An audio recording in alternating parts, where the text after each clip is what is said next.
Well, what a high-quality start we've had already. Doherty taking the first 2 frames with breaks of 64 and 76. Then Hendry came right back at him with breaks of 81 and 92. It is certainly living up to expectations. We're going to join it in the 5th. Hendry's trailing by 8 points. Willie Thorne and John Parrott taking the first shift in this 3-session quarter-final in the commentary box.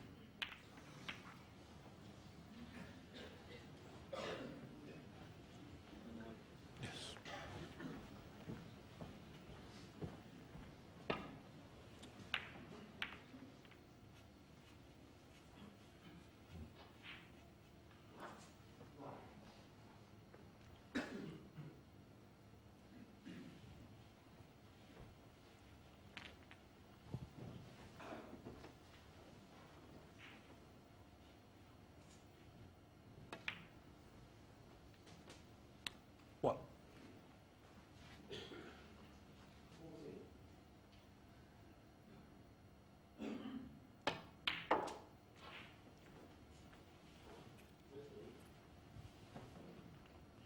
Three. Now, Ken started off supremely well in this match, made the most of his first couple of opportunities. 4. Important to re-establish himself in the match now with this one, because balls are really well placed. He's got to show Stephen that he's still hanging about.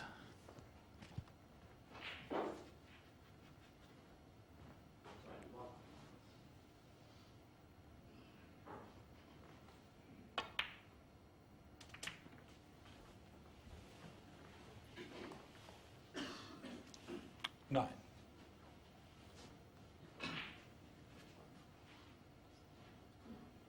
That little flick on those reds has opened them up perfectly. There's only really the black that's not in the most favourable position, but that's the reason he's going up for the blue. But he's done this a lot in this match already today. We're only in frame 5, and on 4 occasions now he's got the wrong side. The beauty is here that the green's not on its spot, so he can just swing the cue ball over the green spot. There it goes, coming round into open play. 50.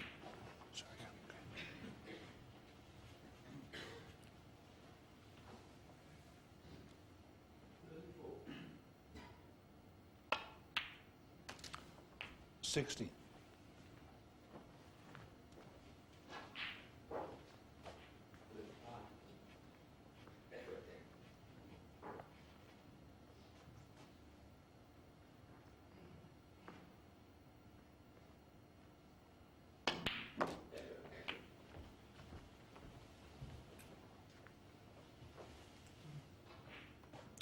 22.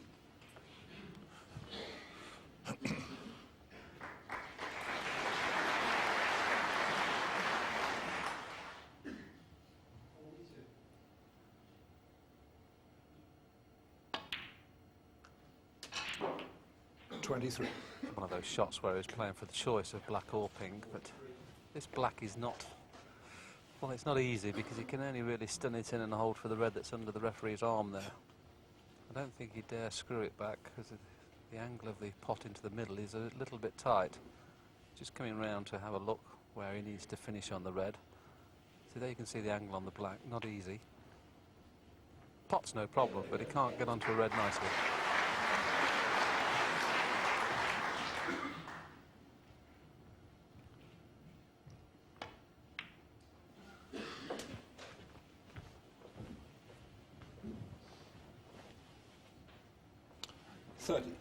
Well, I'll hopefully not give Ken the commentator's curse, because he is one of the top rest players in the world. I expect him to knock this one in. Thank goodness for that. Not only has he knocked it in, he's absolutely perfect. He'll be disappointed now if he doesn't win the frame at this visit. It's just been one chance snooker this first 5 frames. Excellent standard. Slightly gone astray, but played it in a way to play for choice of reds, and it's turned out okay. 38.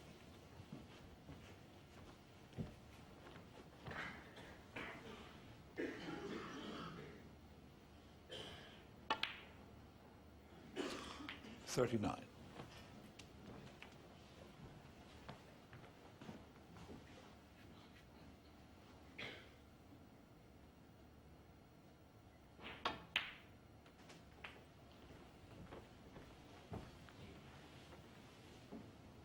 44.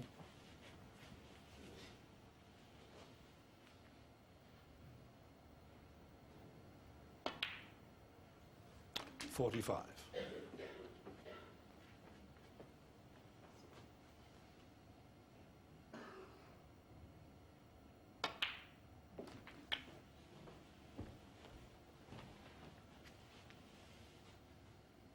52.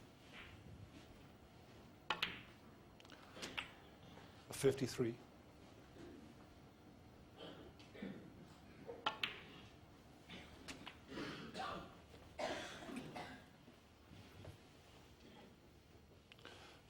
59. 60.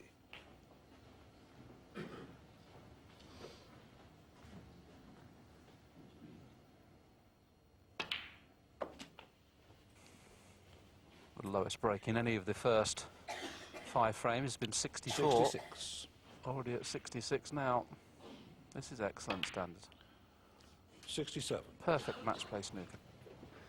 Yes, Willie, and a great response from Ken. He was in the balls in frame 3 and 4. He didn't win off his opportunities, so great fillip for him here to be back in front. One visit, 74. one winning score. Yes, I think the match deserves a century. Extension. If this red does go in, you would expect the century to come off this visit. Excellent quality.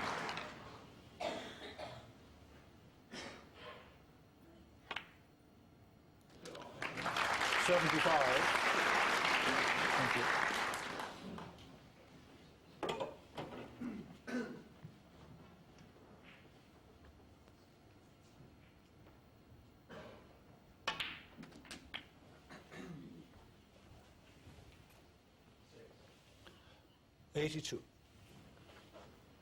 Stephen knows that Ken has not been really rocked by his barrage of 81 and 92 in the 2 previous frames, but it's a shame there, finished tight on the cushion, but the stamina continues in this match. Doherty makes a break of 82 to take the lead once again at 3 frames to 2. And that's his highest break of the match so far. Ken creeps ahead once again. Into the next, it's Doherty at the table early on in the frame.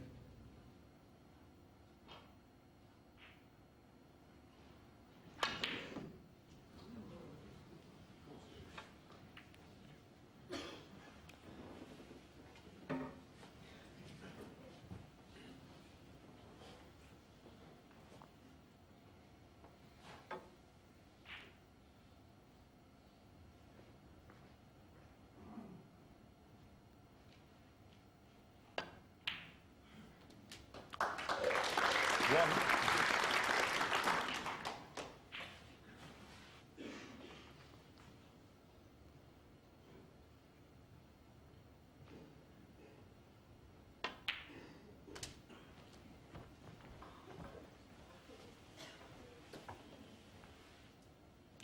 8.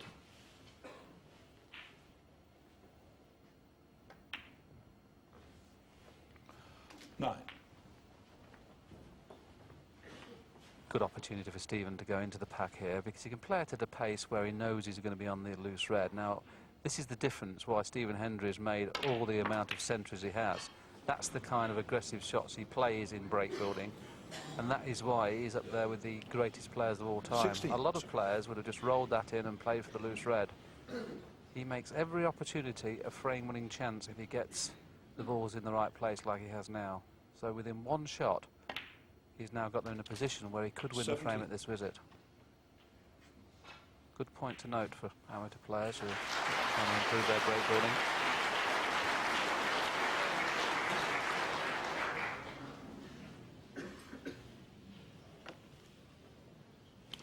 $24.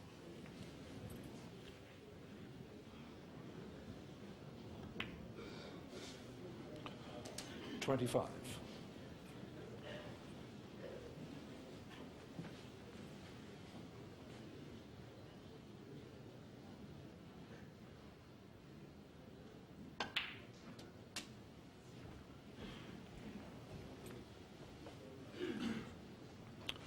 32.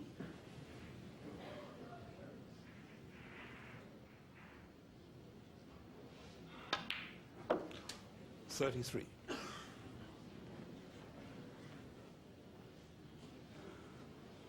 If this black disappears, it would be 5 reds, 5 blacks.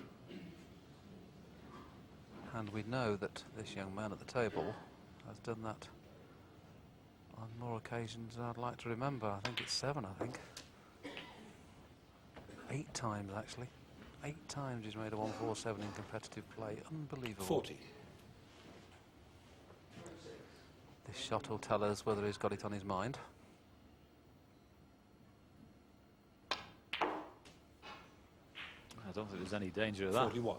I think he was having a little think about that after 16, the way the balls were. Has he come far enough? Well, he's shaking his head. I don't think he has. It's a shame because the angle was perfect should he have popped the black. There you can see just too tight to play. The angle would have been perfect from black to go into the reds near the pink, and he would have opened them up far and wide. He's surely not taking this on. Well, that shows you he's feeling very confident indeed. That was a tough shot to play, 3-2 behind, 43 in front. A lot of players would have been protecting their lead there, not Hendry.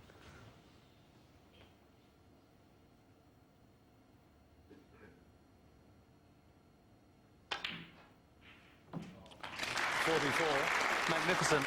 Deserved to win the frame now after those 2 shots.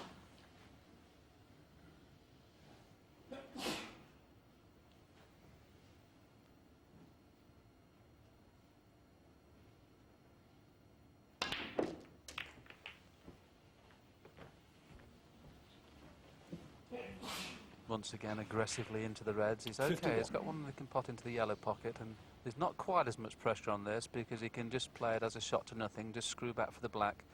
Can't leave anything on, so you'd expect him to get very close to this. Almost touched the 52. doors.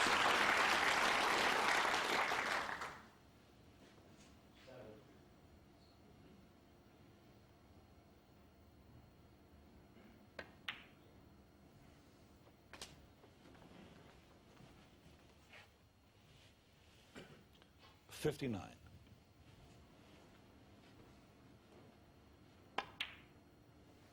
60.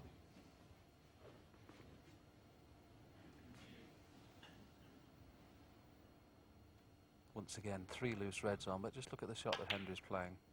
Trying to make a century, you see. Most players, John, want to play for the 2 reds there. 67. Well, with the exception of not quite getting on the black on 40 and having to take the yellow, which recovered the break, the rest of it has been an object lesson in how to go about a pack of reds. Because basically, he's made the job easy for himself by playing the positive and attacking shot on 2 or 3 occasions in this break. And you're quite right, Willie. Whenever the opportunity presents 74. itself, the first thing he wants to do is open a bunch of reds out. It's definitely the way to play the game.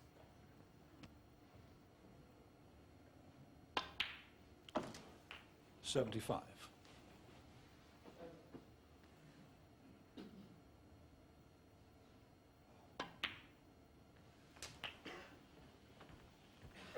What a standard we're watching this morning.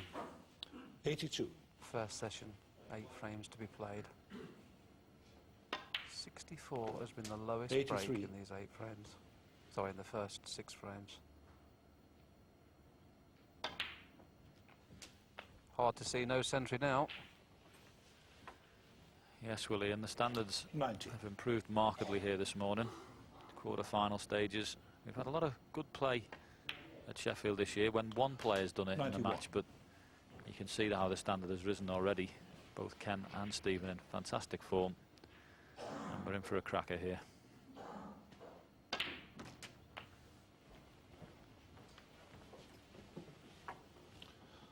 $98.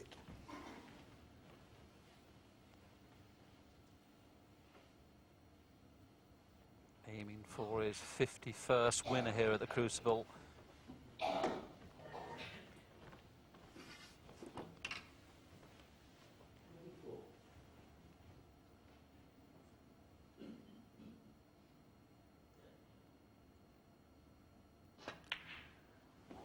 Stephen, of course, will be trying for the not inconsiderable amount of £20,000 for the highest break. It's currently held by Stephen Lee and John Higgins, jointly with a 136. And the way he's gone about these balls, you can tell it's definitely on his mind. It makes it 106.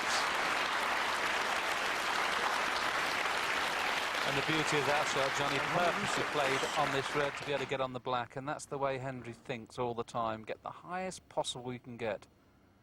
Possible 141, as John rightly predicted a few moments ago. And now, unless he's straight, I think he is. He threw his chalk in the air there. He was disappointed. He needs a good yellow because he's not going to be close to it.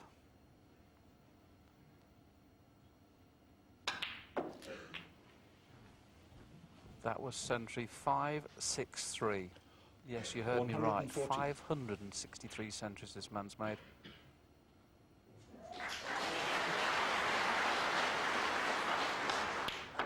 What a shot. This is perfect. This is perfect. Most people don't earn in a lifetime what this young man's made just from high breaks in tournaments. He loves it. 119. Wouldn't surprise me if he's on virtually about £500,000 now, John, on break prizes alone. 123. Well, it's slightly the wrong angle on the blue. Has to take the cue ball into the balk area.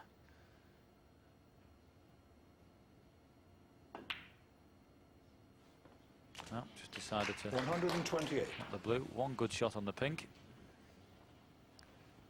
This shot's virtually for 20,000. I think 141 is a good target. What a shot. What a shot. Well played.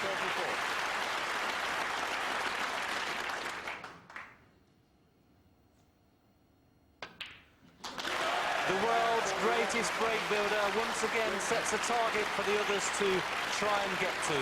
A magnificent clearance of 141. A good target for the high break. We're now level at 3-all.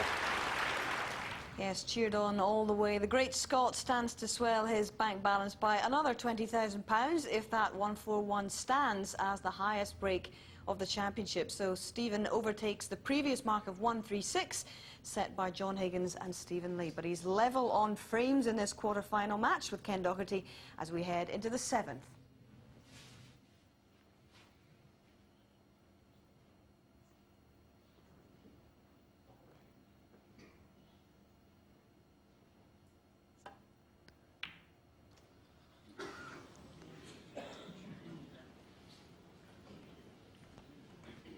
I agree with being aggressive. Stephen Hendry's won all his tournaments from playing aggressively, but you can't tell me that was anything more than a 50-50 chance.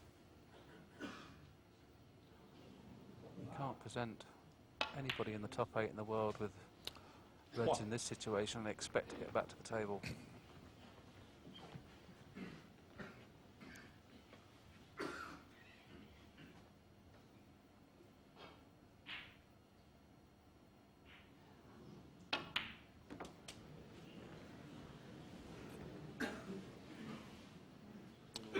Six.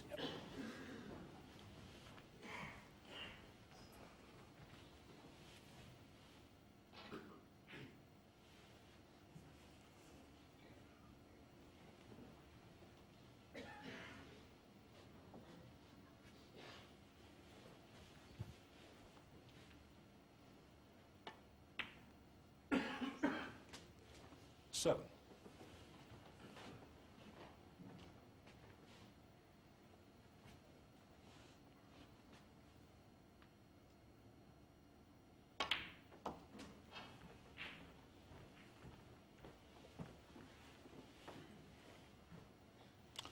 Twelve.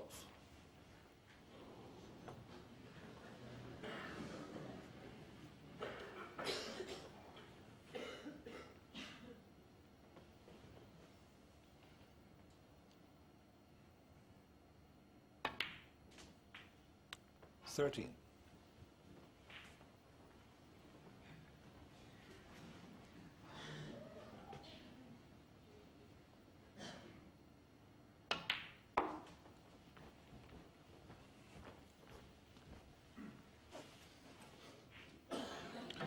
18.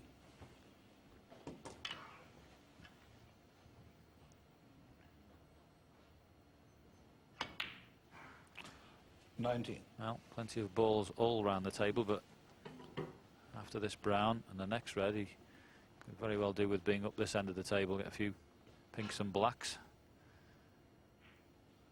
You can put a lot of balls down that end and score no points, Willie, can't you? Yeah, this is one of those situations where you can play 6 reds and 6 colours and only be 30 in front, whereas at the other end of the table, you get 50 in front. And as you rightly say, John, if he got up this end of the table and missed, Stephen Hendry would still be able to win quite easily. So it's essential in the next 2 balls he gets up here on the pink and black, because they are spread nicely at this end as well.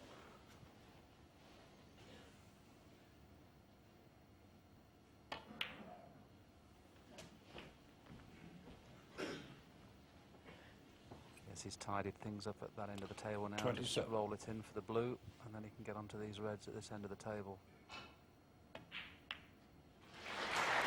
28. Very tough man to beat, Ken Doherty. But he's gone slightly the wrong side, so that's a poor shot.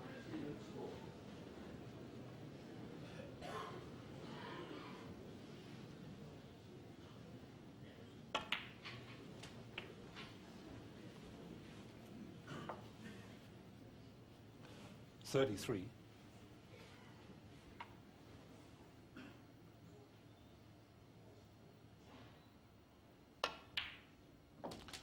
34. It's been amazing the contrast in both of these players this morning. There's no doubt tactically Ken has had the upper hand in the exchanges, but there's also no doubt, even though Ken's played well in the ball, Stephen's made it look that little bit easier. He's had more control of the cue ball when he's been in amongst them, but all credit to Ken. He keeps on going in that break. A few times he's not quite had it right, has he, Willie? Yes. 41. Yeah, he tends to kind of be a kind of bitty kind of break builder, Ken. He never gets the cue ball absolutely on a string, albeit he is one of the game's great break builders and he's made over 180 odd centuries. But he's got everything, this man. Very gritty character. 42. And that now has developed into a chance where you'd expect him to win the frame at this visit, albeit he's only going to be 50 points in front, having potted 10 reds, which is quite amazing. And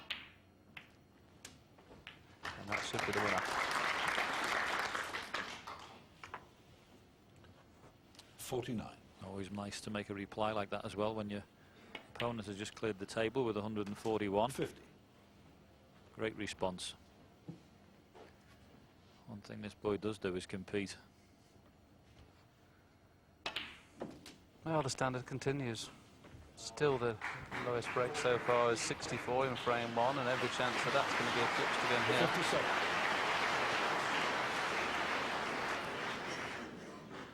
Just checking, because he knows he only needs red and colour to go into the lead. Once again in this match. 58. He's never been behind, and whatever happens, he'll go into the second session at least level. And the way Hendry's scored, he'll be quite pleased with that. 64.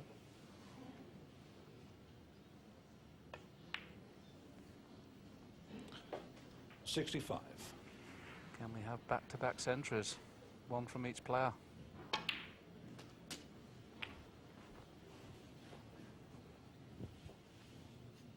71.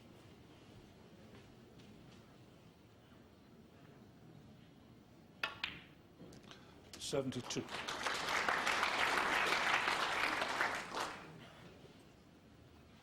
Could go wrong this, because he's going to try and rest on the cushion off one cushion in between the 2 reds. Well, that's what he tried, but he got into the cue ball too much. I don't think he'll be potting one from here. 78. It does pot, but even if it goes in, the next colour's going to be tough.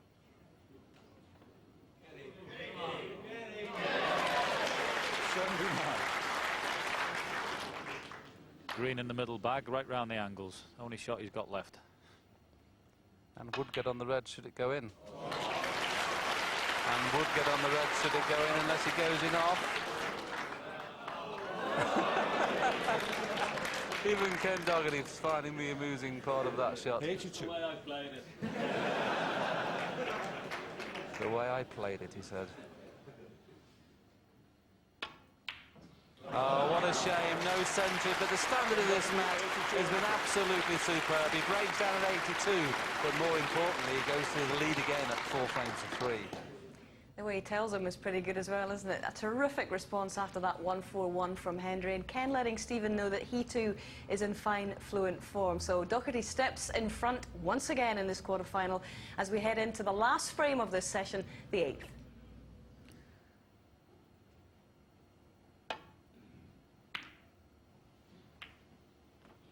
Very good shot.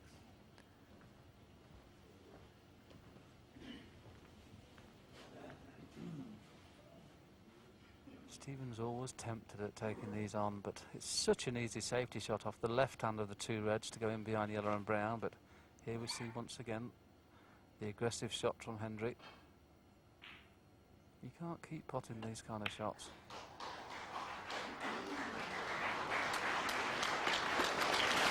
Excellent. You've got to take your hat off to him, John, haven't you, really? I mean, who's to say it's the wrong shot, but it's when you're 4-3 behind, you know, it's a big shot to play. Stephen always worked on the premise that, you know, he could pot any ball that was on the table. And his attitude hasn't changed over the years on that one. And who's to say he's wrong, Willie? 7 times the champion of the world. He feels there's not a ball on that table he can't pot. He's got himself a great opportunity. He's being very positive.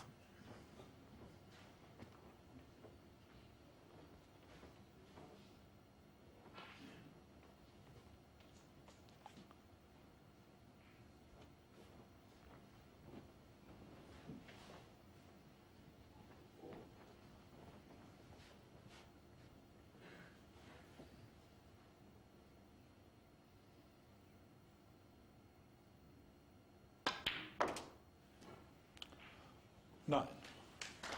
This is wonderful play. If you can get rid of the red now to the left of the black spot, black will be opening both pockets. Could it be on this time? As sure as the sun comes up in the morning, he's already thought about it, and he's only on 16. 16. You've obviously never lived in Sheffield, John. The sun doesn't come up in Sheffield too often. 70. I lived here for 7 years. I've never known a place where it rains so often.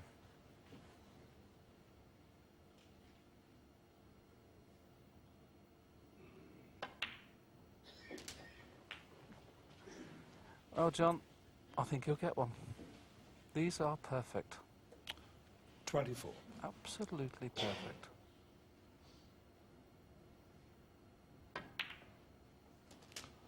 $25. And we could have had 3 already in this tournament. Stuart Bingham should have been a certainty. Higgins has had 2 attempts that have come very close. This is as good a set of reds as we've had in the championship so far.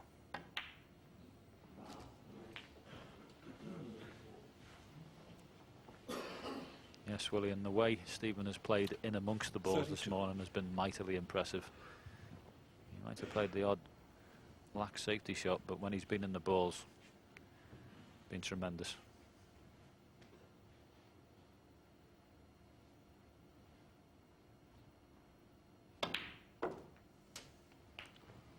$33.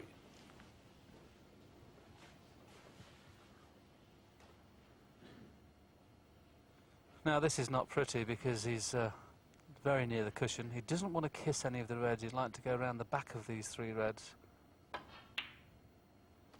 He's gone round the back. Now that's a good shot. I think the one pot's in this corner with the rest. 40.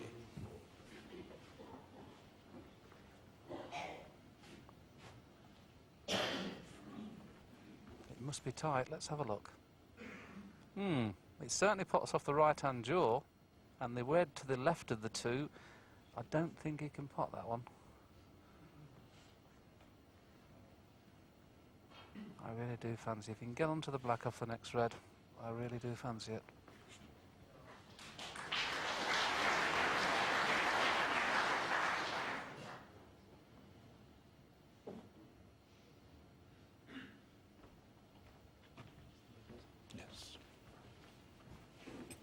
Well, it's hard to tell from that position. Stephen now has decided one of them pots.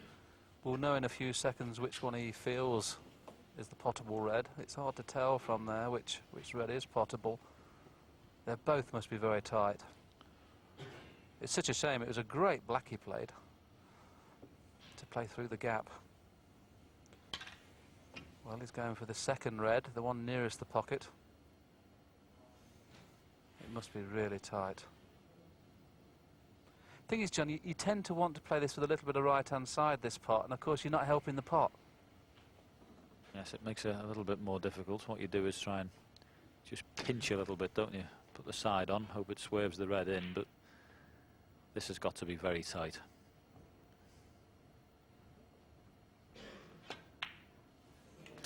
Well done.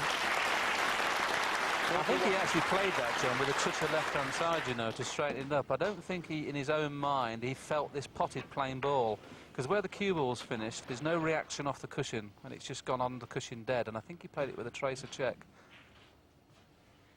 Now, if the kiss red's on here, it's not going to help him, because he's going to be pushing away from the balls. He could do with playing a shot without a kiss, but I don't think he can.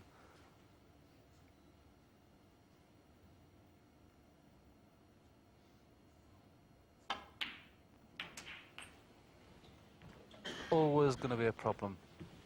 The shot is on in the blue pocket, and he can get on the black 48. should it go in.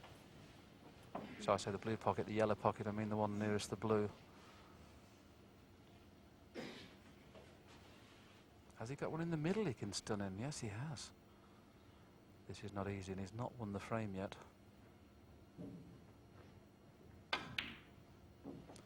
We have a chance now. I promise you we have a chance now. Yes, Willie, the last two blacks have been very tricky near the cushion. That was a great red. Ooh, had a little wobble before it went in. He's now got the cue ball back in a better position where he got much more control over it. This is looking very promising. 56. Well, barring the tension of the occasion, they are now 57. absolutely perfect.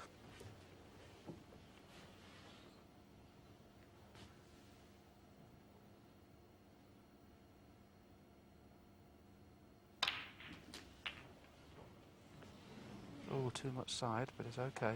Thing is, we've talked about break building before. You've always got to be 64. high on balls in maximums. There you saw an example of a lot more side play than he would have normally done to make sure that he's high. 65. Just playing the gap here, the cue ball up towards the pink, choice of two reds. You always play for two reds in this situation. There's the cue ball up, going up the line for two, choice of two reds. He twitched a little bit at that one. Yes. 72. Oh, good luck, Stephen. This has been such a session of snooker. To finish with a maximum would be quite unbelievable.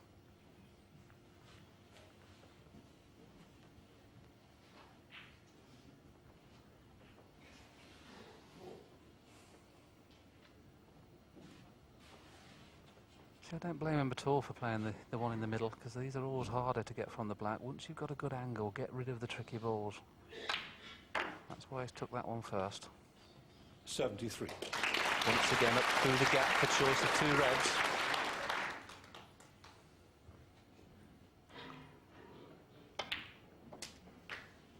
People must get a tape of this session of snooker, because the break building, and there again you see perfect on two reds. If you're not on one, you're on the other. 80. Immaculate.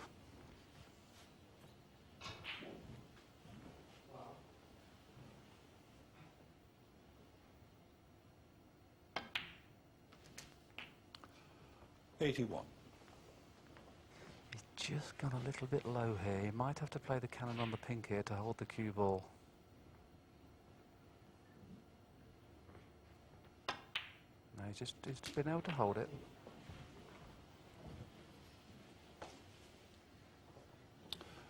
$88.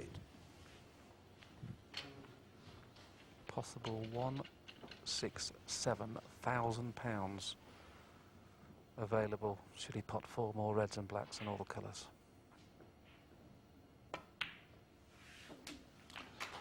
89. is certainly a study in concentration at the moment, Stephen Hendry. Every ball getting 100%. This is another occasion, John, where if you can play for 2 reds, he'll do that, but it's not nice, this black. He may have to be forced into playing just for 1 red. Oh, it's purposely play for 2 again. If he's too hard, he's on the one on the left. If he's too soft, he's on this one. 96. Oh, this is not easy as well.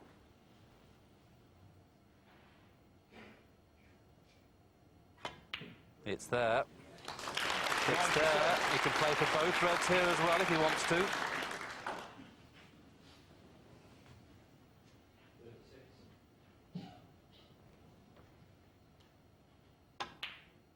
There you see the cue ball up, playing for both reds. If he's too hard, he's on the one in the middle. Too soft on the other one. This has been as good a break as you'll ever see. Perfect. 105. Well, Billy, 1 red left, and this is the final tricky shot, because just got to guarantee he's high enough up the table to be on this red to come back. How's it looking? Can he get past the pink? He's had a little anxious look. I think the angle he's got, John, even if he has to kiss the pink, he can force through the pink. Now, please don't the pink go in front of the black. If he runs through it, I don't think he'll move the pink more than about 6 or 7 inches. I think he'd be unlucky to cover things up, but he's going to stun across the face of the pink and leave the half ball black.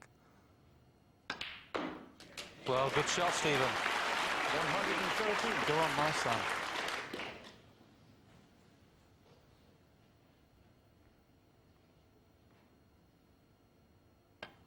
Oh, he's got it. That is unbelievable. The biggest kick we've had all year. That 147 was an absolute certainty.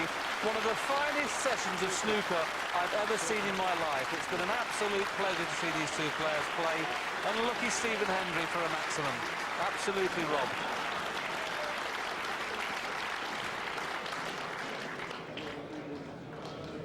The main light off, but yes, you're quite right, Dennis. I had the absolute pleasure of commentating on this match. I believe now Stephen's complaining that the scoreboard's not working. So it's a nice start to the game. He's just putting his thumb to us in the commentary box. But I think, in fairness, the word pleasure, Dennis, is not big enough for what we saw this morning. It was a good session of snooker that I've ever witnessed.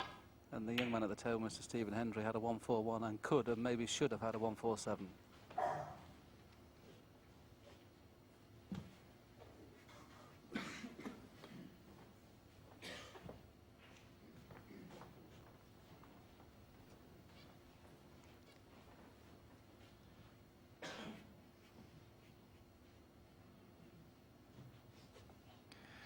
Yeah, you won't be seeing any graphics for just a while. We've had a minor power failure at the crucible, but I'm sure that'll be sorted. But you won't miss any of the action. That's a great opening pot from Ken Doherty to start this evening session.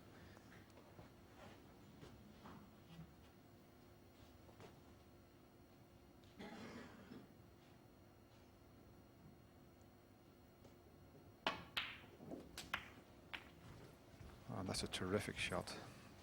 You mentioned about the best snooker you've ever seen, Willie. These 2 players played in the final of the '94 UK Championship. Stephen Hendry made 5 centuries in 7 frames, but Ken Doherty stayed with them because there were 6 frames each at one stage. So they seem to bounce off each other. Yes, I think the biggest difference is that Ken seems to be, when these 2 players play each other, the better of the 2 tactically. That's what happened this morning. Every time Hendry got in, he won the frame at 1 visit. Whereas Ken, OK, made 4 big breaks, but sometimes it took him the second chance, whereas Hendry did it all on the first chance. But once again, we're in a position where it could be the first person to pot a ball has a chance to score heavily. Here's another chance. Well, it looked another chance. Ken Doherty 60.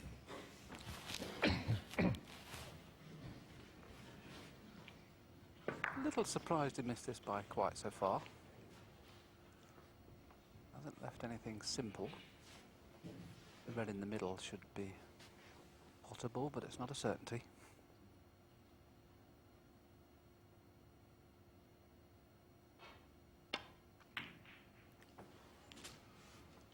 One.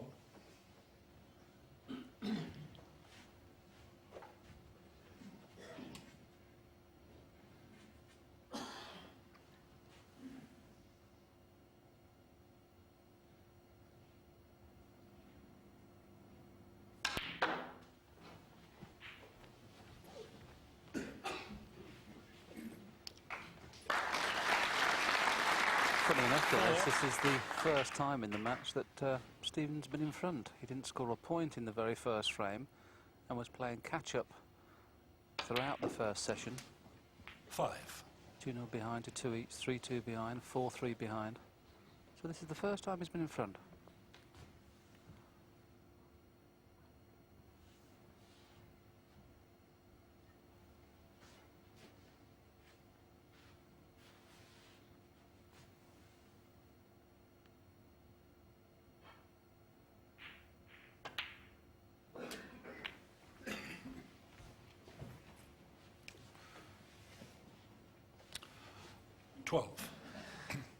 Has he gone a little bit too far for the red to the right corner? He might have, you know.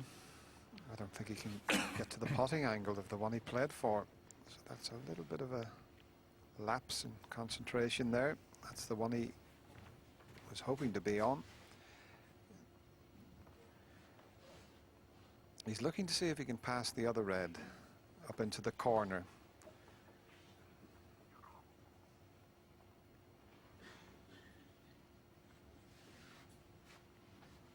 If he can take it in the corner, it would be better because he could play it as a shot to nothing. It must be very tight because he's having a look from the other end now. But he could screw back for the black or even run through for the blue if it will go. And it's the only one he would leave should he miss. But he's not happy. It must be too tight.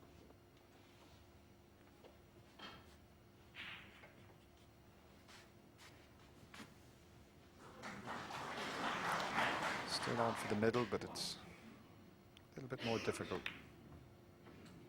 Well played. 13. We've got all our graphics back again, so back to normality now at the Crucible Theatre.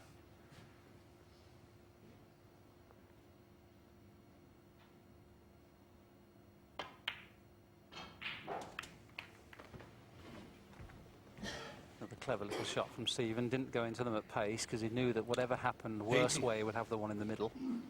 But what he has done is push the other 5 or 6 reds all into potable positions. So once again, Hendry's knowledge of break building has come to the fore.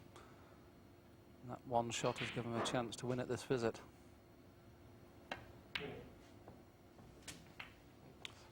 $90.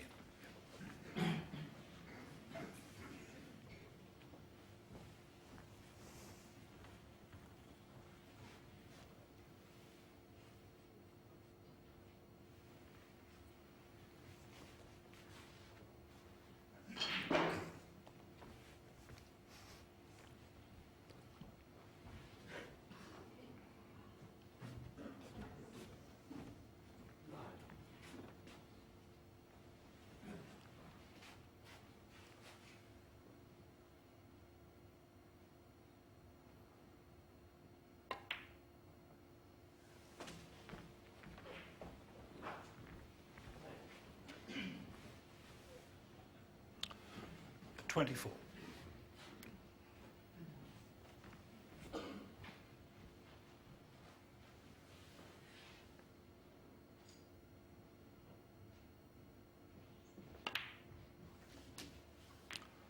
$25.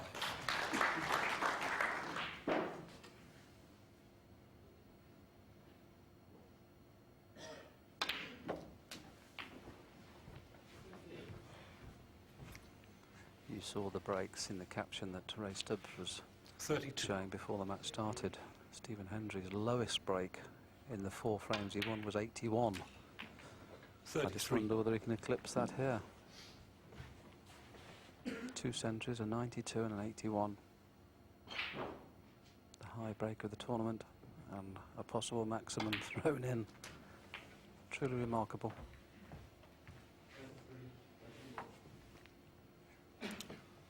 40.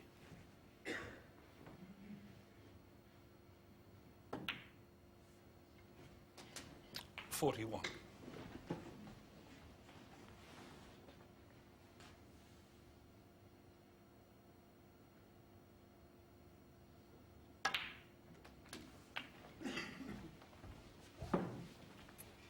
A little bit short of pace there, so he's going to have to possibly... I don't know 48. whether the pink pot's in this left-hand corner, but he can certainly go up for the blue from this.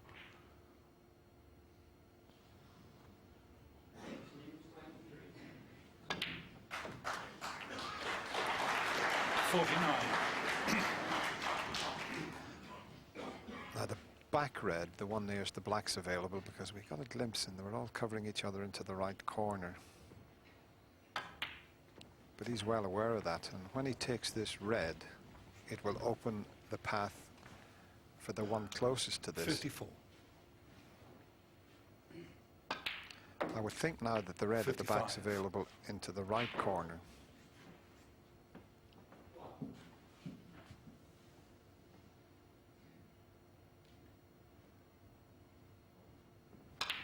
Well, the one next to the pink also is on. 62.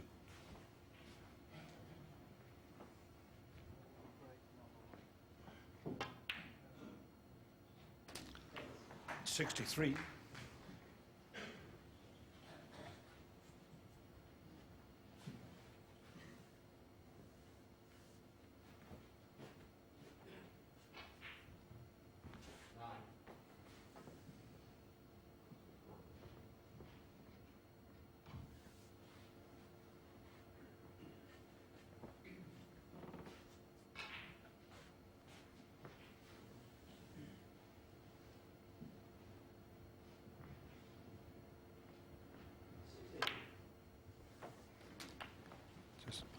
Absolutely made sure of the pink. 69. Because the difference is 53 with only 51 on the table, so it was all important that he potted the pink.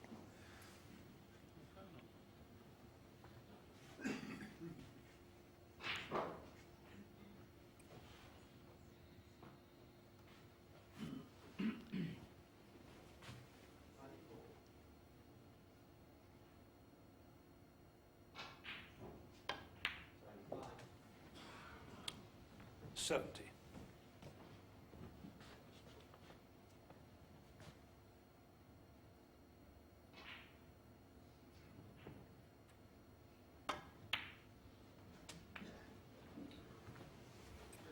Well, that might be the end of the break. He just got into the jaws there. 75. Otherwise, he would have finished nicely on this red, but it's another good effort from Stephen Hendry.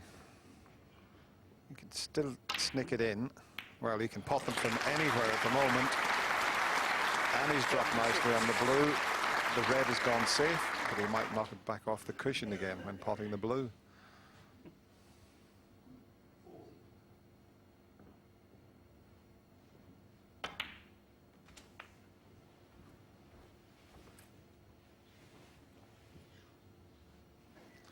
$81. This is the one that let Stephen Hendry in. So just the one mistake in the form that the 7 times Embassy World Champions in. You can't afford to make one mistake.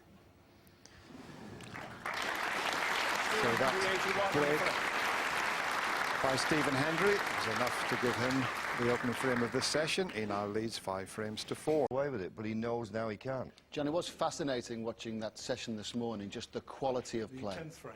Ken Doherty. Well, Stephen Hendry, we've all said, I mean, the amount of century breaks he makes is just phenomenal, more than twice anybody else, you know, and it's, well, it just puts pressure on every shot that his opponent plays. And looking at Stephen Hendry and sort of seeing him around the crucible, John, there's just something about him, just the way he's held himself and his mannerisms. 9-1 before the tournament, you know. I know. Clever people got on that. And you're right, it's like a second home to him. I mean, he knows every nook and cranny of the crucible, and he looks completely at home out there, and he's definitely one of the main contenders, but these quarterfinals are really matching up brilliantly. Right, back to Willie and Dennis. Thanks very much. And it's the standard continues. Hendry's lowest break is 81. To win 5 frames with breaks like that is remarkable, but Ken Doherty, as Dennis mentioned before, always seems to stay with Stephen, and he's got a very, very good record against him. He's one of the few players to have beaten him often. 1. This was a great pot. Unfortunately, he's just lost the cue ball a little bit.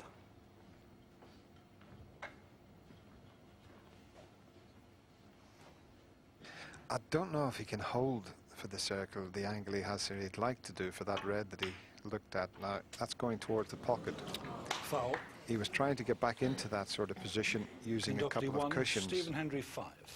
He couldn't just drop the blue in, but that's a bad judgment to go in off.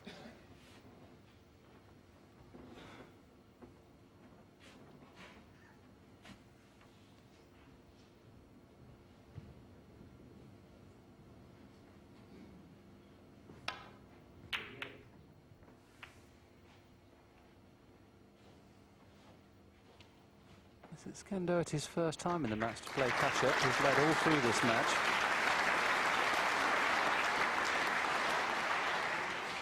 When he was 2-0 in front, those who watched it live this afternoon would know that Ken had the first chance to possibly go 3-0 in front. He led by 30 points to 0 and missed a relatively easy chance, and Hendry cleared with 81. So Ken really should have led the session 5-3 this morning. And the fact that he's now 5-4 behind is quite worrying.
Straight away, Stephen Hendry's coming round to have a little look at the pack to see whether he'll push anything over the pocket. If not, he may play the one near the black to bring the black into play.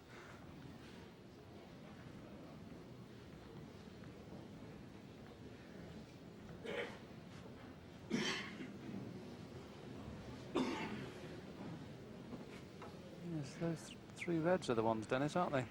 He can't get to those, so no chance of making that plant, even if it was on. He's overhit this a little bit. I think Ken can take this on and he'll be able to drop on the black.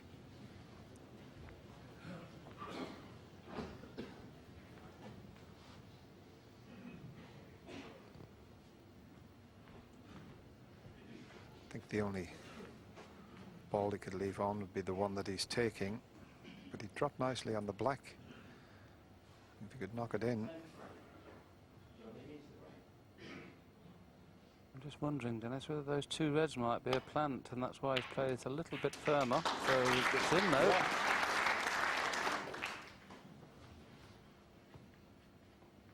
There might well be a plant, and if they are, he can pot the black and play for those 2 reds. That's what he's looking at. There you see them, they're pretty close, so.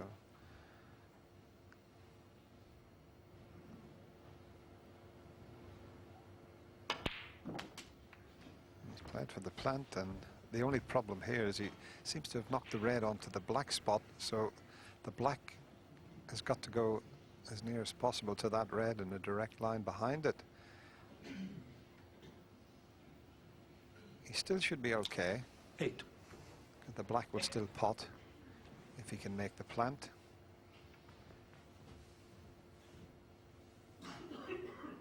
He's got to get this side of the black, so he might not be able to do that. He might have to play for the pink here. Oh, that's unlucky. 9. That red has covered the black, and he's not far enough for the pink. End of break.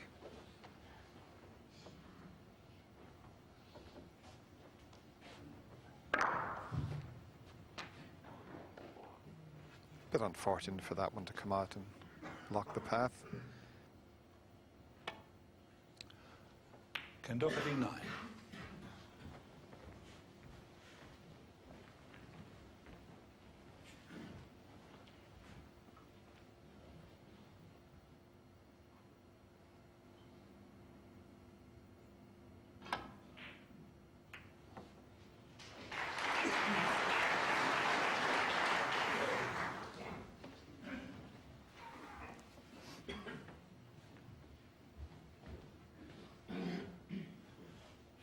Ken's got to be a little careful with his safety because he's bound to be pushing something towards the left-hand corner. Whichever red he decides to hit first, is red's aiming over that side. There goes the red, but he's pushed it onto a cushion, so that's a good shot. Good pace.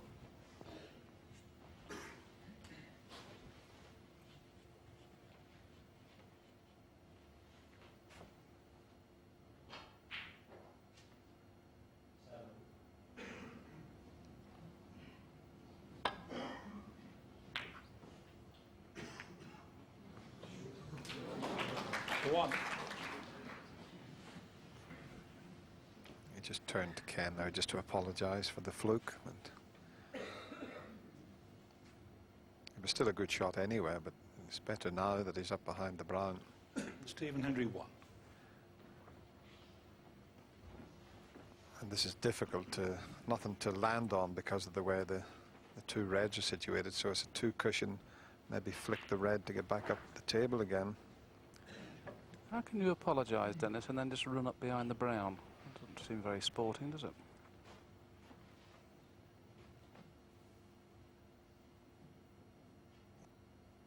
That's what he's looking for, something like that. Oh, he's caught the pink. Foul and a miss.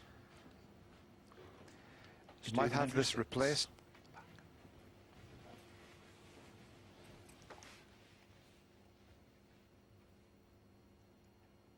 Think about that.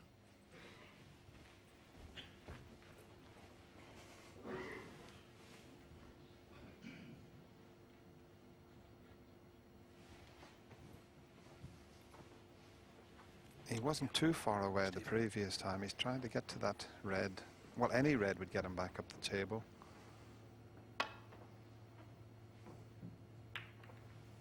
That's unlucky. That's very unlucky to kiss the pink there, or to kiss the blue rather.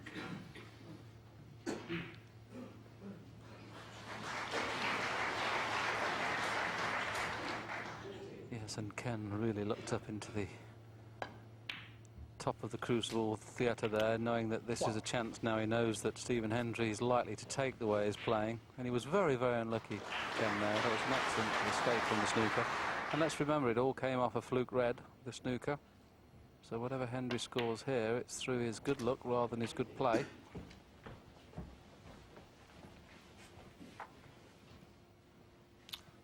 Eight.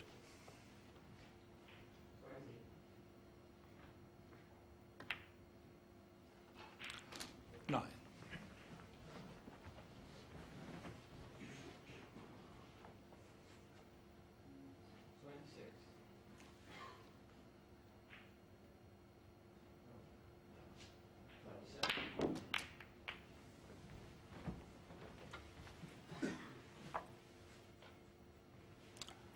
$16.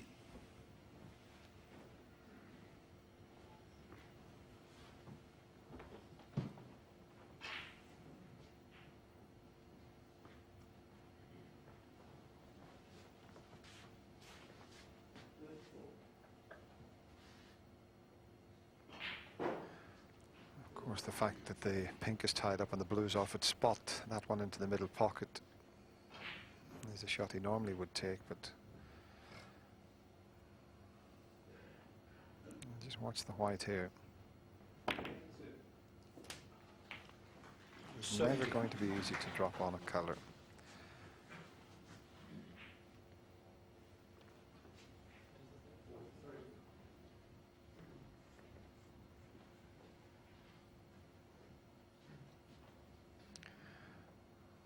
That red that's up near the green causing a problem. Stephen would have taken the blue, but it's very tight there. It won't pass the yellow. It's just the red next to the green that's making him think for a while here. He's looking at the black, but that's quite a thin one. He's now looking at the blue. It's very tight. Yes, I know you weren't on the match this morning, Dennis, but he was virtually in this position this morning when he'd potted 5 reds and 5 blacks, finished in a similar position where he wasn't on the black, and knocked the long yellow in to carry on and make a 1-4-1, and that's why I think he's having a really good look at this blue, because it's very similar to the shot he played this morning in the high break of 1-4-1. If it does go, he'll take it on.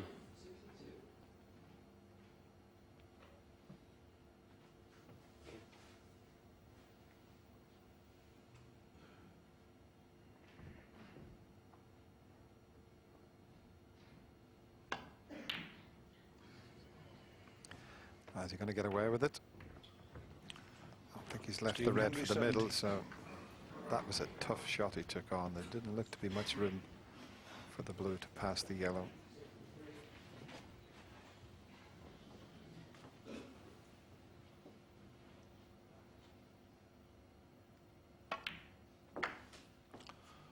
One.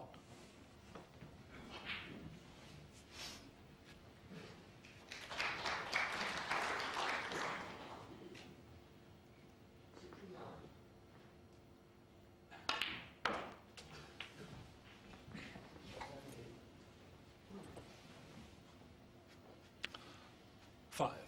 Just a fraction too far, but he can just roll it in. He's going away from the black, but there's no problem. 6.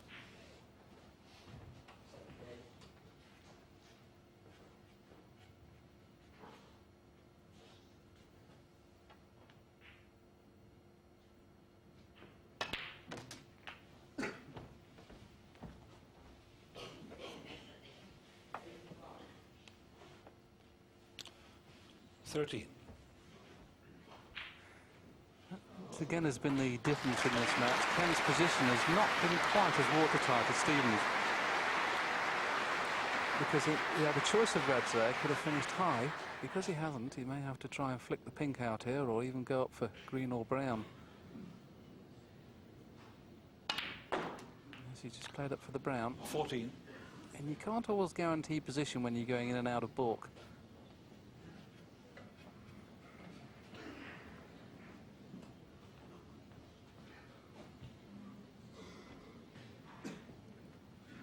Ken's got to 3 quarterfinals this season, 2 semi-finals, and he's lost in 2 finals, so he's yet to get off the mark this season.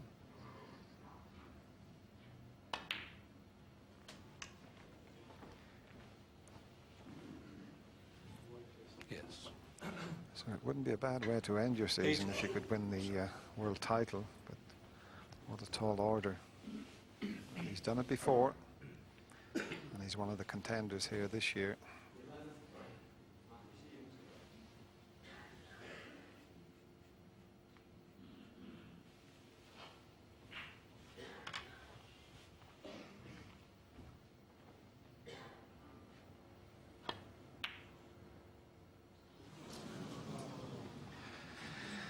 Well, he missed a fairly 48. straightforward red in the opening frame this evening. And that's a pretty straightforward one there that he's missed.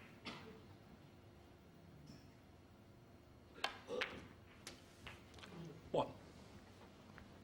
As John Virgo mentioned in the studio, against a Stephen Hendry in this sort of form, you can't afford to miss those.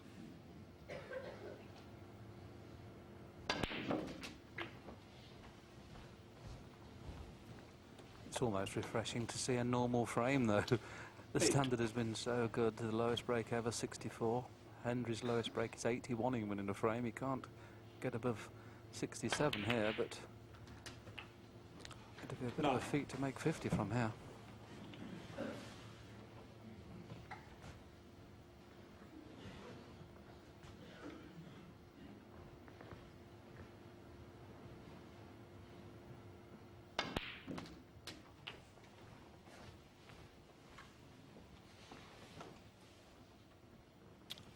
$16.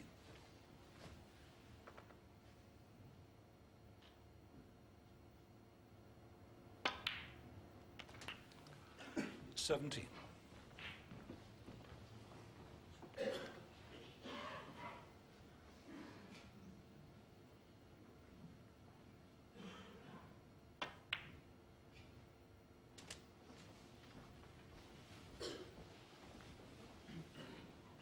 $23.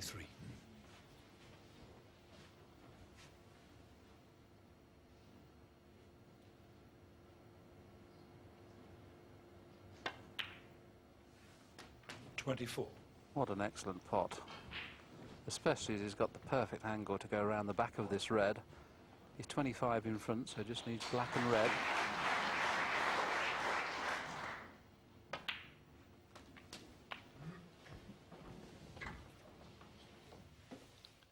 $31.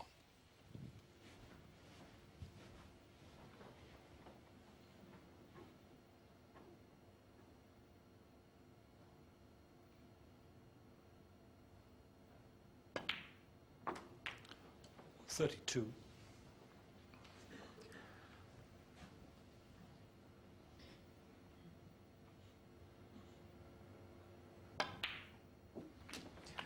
So all Ken Doherty has done wrong is he's missed 2 $39.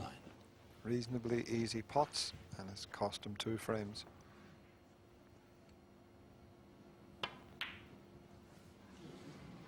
Yes, Stephen no Hendry, break above 13. 50 for the first time in the match, but that won't worry Stephen Hendry. He was 2-0 behind. He's now won 3 on the trot to go 6-4 in front.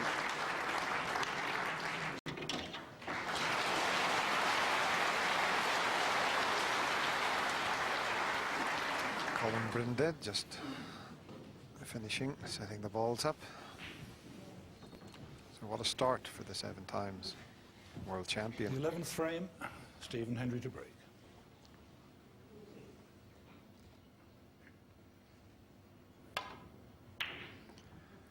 Just listening to those stats, 4 centuries and 5 frames twice. Amazing. There's only about one thing he hasn't done in this. I think that's 2 maximums at a tournament. I can't think of any other record he needs to break. Foul and a miss. Stephen Hendry 4.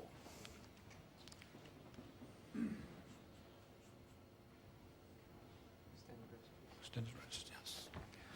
There's no point in having this put back again because that was just a misjudgment from Ken. It'd be quite easy to nestle in the red, so Stephen not taking the miss, just trying to play a better safety shot here.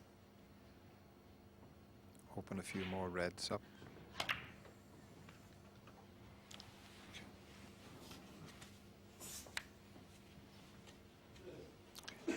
Cheers.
Too much pace.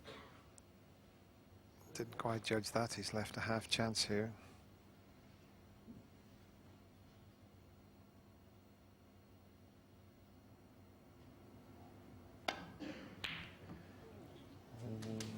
Well, Foul. been Ken Doherty. cueing so well that I think that's about the first mistake that Stephen's made in this match. Not so much the in-off, but he's brought the red up.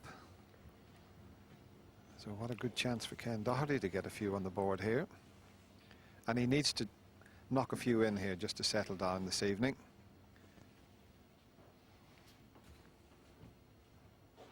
Yes, we'll very quickly notice the difference between the two players, the way they break build. All these reds seem to be slightly in the way of one another, apart from the one on the back cushion. Stephen Hendry would pop the red, get on the blue and go into the pink. I know that Ken's going to get on the blue and get onto the loose red at the top of the table. Now, I'm not saying that's the wrong shot. All I'm doing is just saying the difference between the two players is this. Ken is almost certain now to play for this loose red, whereas Hendry would go into the pink. But it's every player's choice, Dennis, isn't it? You don't have to do the break-up shot all the time. It's just the way you see it, the way you play, the way you've learnt to play. But this is the only thing that worries me about Ken. Now and again, he can be not as aggressive as some of the other players, and you know, you don't always get the angle to play the kiss.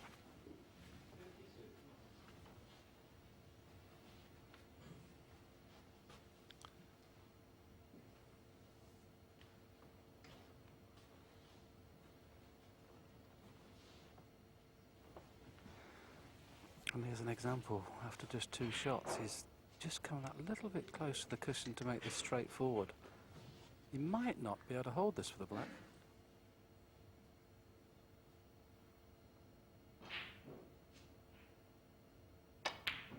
You see? He cannot make mistakes. And that was straightforward.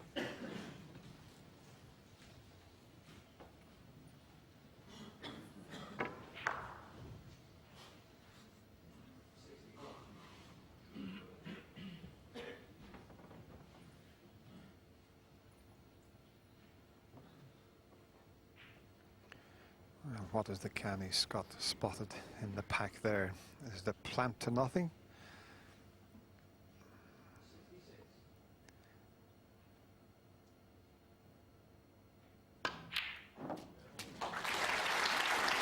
There's the plant. He's got the white round the table, but it hasn't dropped nicely on the yellow. Well picked out. Well, is he looking at the blue? He is, you know. Well, this is a confident pot that he's taken on here. He practices hours of these though, Dennis, isn't he?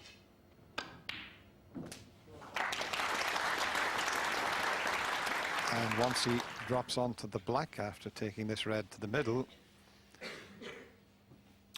6. But that blue, 10 out of 10 for that one.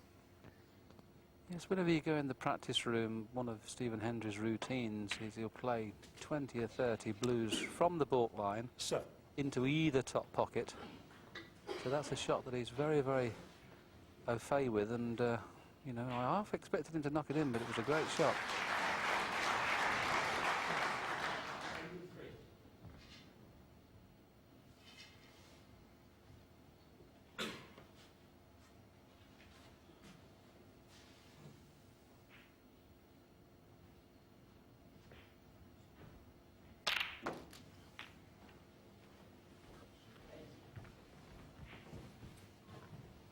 Wow, there's another example of the difference between the two break 40. builders.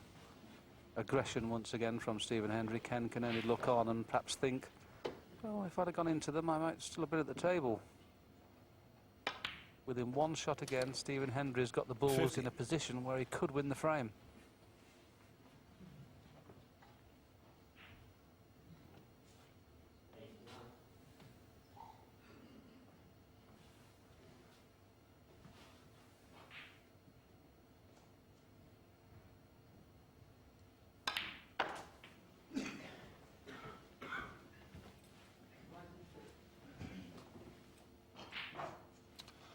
$19.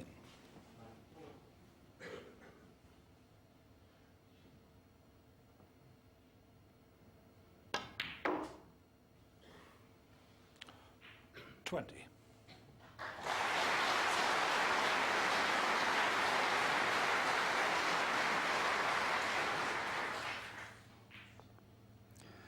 little shake of the head there. He sets himself such a high standard. Didn't quite get the cue ball where he intended. The way he's potting, that doesn't really make a lot of difference at the moment.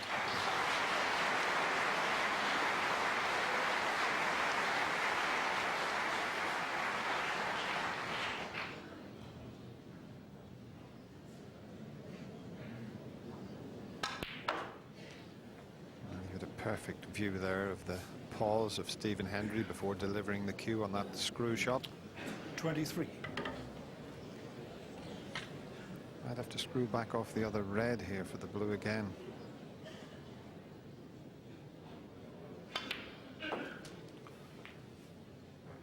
$24.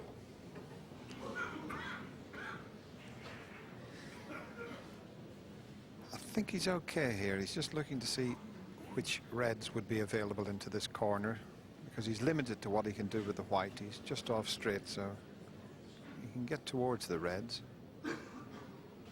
He's coming around to have a look to see exactly which one he can get onto.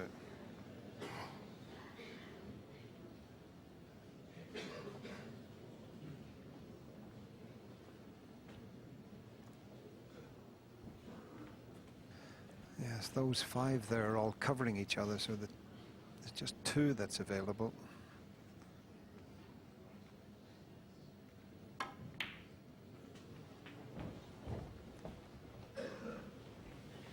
Should be okay.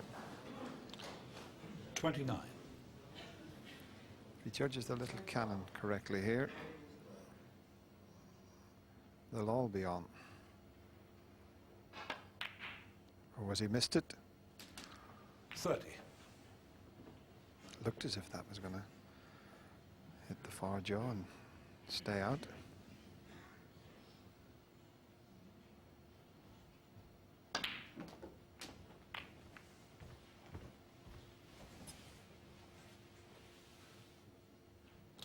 $37. 38. It appeared just to be a minor hiccup the last frame when Hendry went on to win a frame without making a high break. His break was only 39 in taking frame 10. This is frame 11, and it appears to be normal service 45. resumed. 46.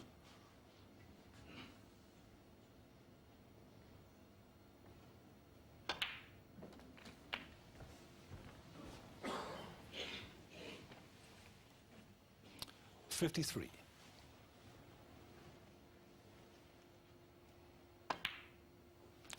54.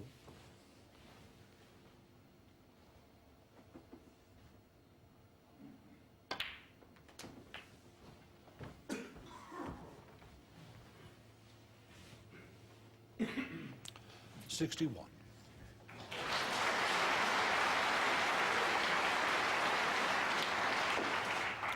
62. Well, this has been a terrific start to this evening session for Stephen Hendry. I think he's missed 1 pot.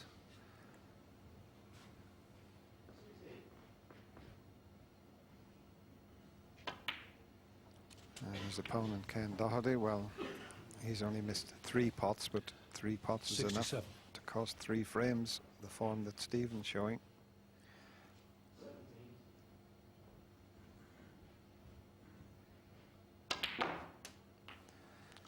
68. The frame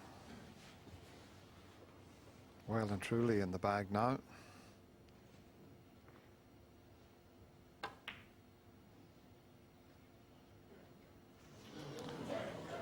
Stephen Hendry, Well, just a 68. minor hiccup. He won't worry about missing the black. There's far too many in it for Ken to have a chance of this frame.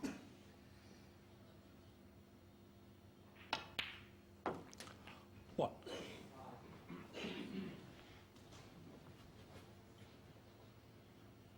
So it's the case really, Dennis, of trying to just knock Stephen out his rhythm, because if you can just mess him around for 10 minutes here. We haven't had a 20-minute frame in this match yet, but that's probably suiting Stephen Hendry more than Ken. So Ken's just tried to drift by that so he could pot red and black, but just caught the red. 8. A chance to get in behind yellow and pink. Ken Doherty 8. That'll do very nicely.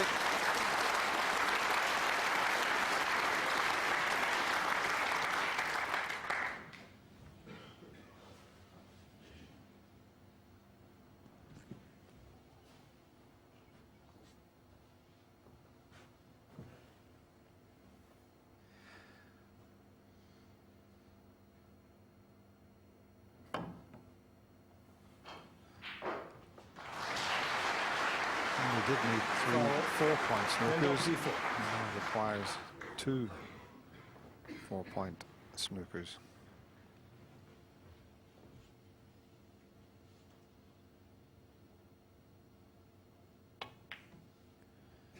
You see the difference, 50 points. There's a possible 43 on the table. So if Ken gets a chance, he'll take one of the reds with a black and look for those couple of snookers.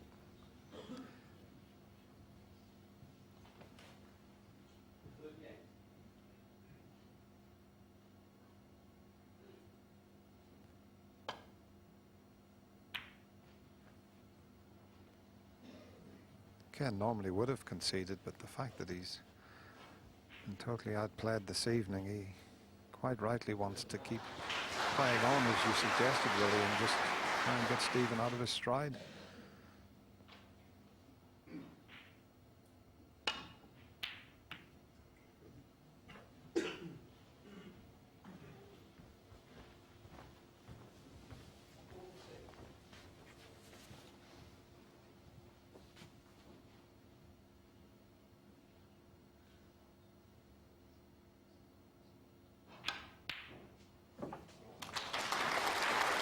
Another Stephen Hendry special.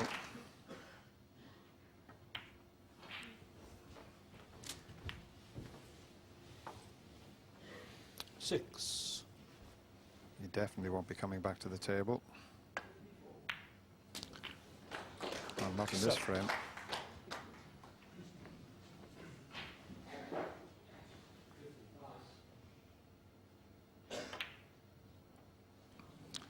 He's not bothered about missing the black.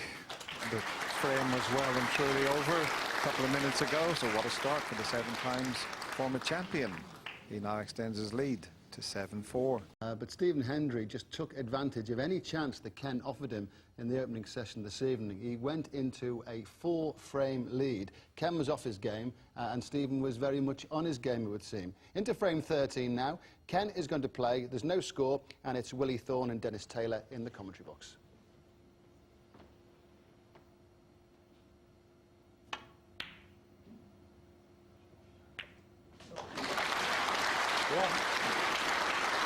He's going to be very unlucky if the blue doesn't pot. But that was a very good shot from Ken Doherty. He knew that yellow would help this, even if he didn't go directly into the pocket. A good chance of that happening. But the blue doesn't pot, so he's got to pull a good one out with the rest here.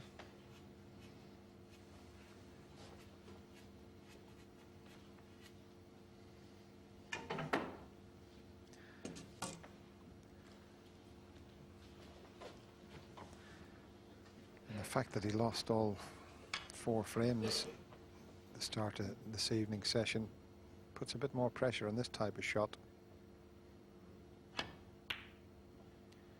Well played, Ken Doherty.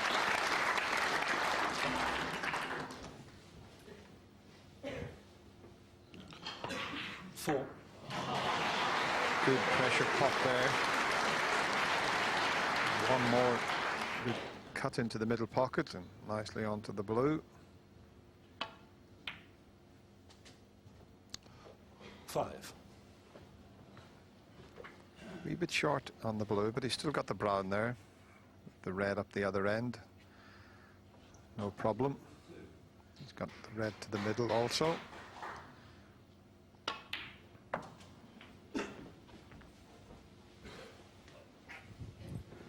Yes, I think it's very important for Ken to make a sizable break here. He hasn't made a contribution of over 30 in the last 4 frames, and quite obviously at this standard, you can't compete unless you're scoring heavily.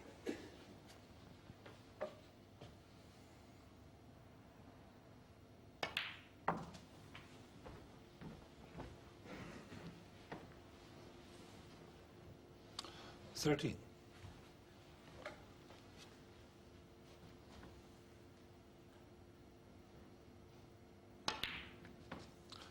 14.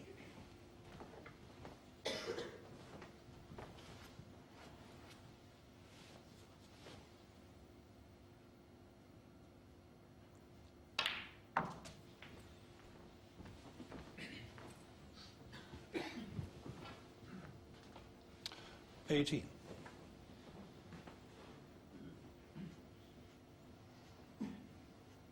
We know what a battler this young man is. Ken Doherty never gives up. You virtually have to scrape him off the table. But he's going to have to really dig as deep as he has done for quite some time. The pack of reds are not great, so he's going to have to get in among them sometime, because I don't think anything pots. 19. He's going to have to nudge something out. He could do it here off the pink. He doesn't have to play them at pace. Just open them up a little bit.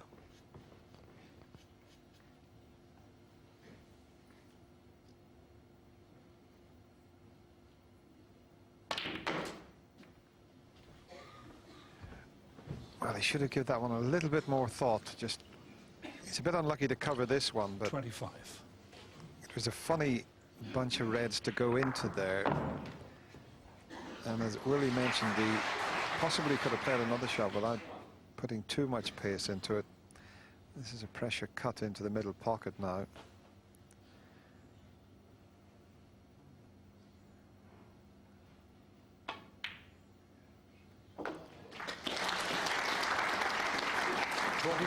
Just he's knocked the red in, but difficult to control the cue ball.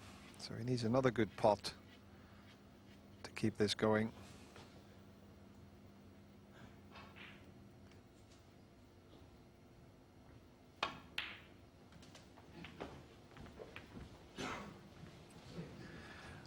And he's showing true grit here, is Ken Doherty. 30.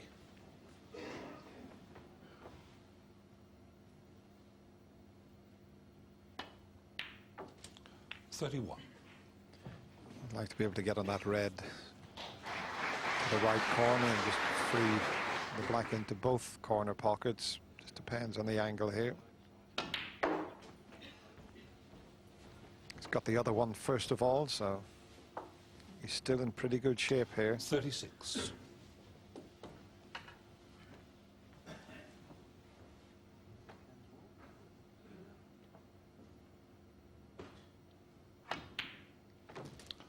37.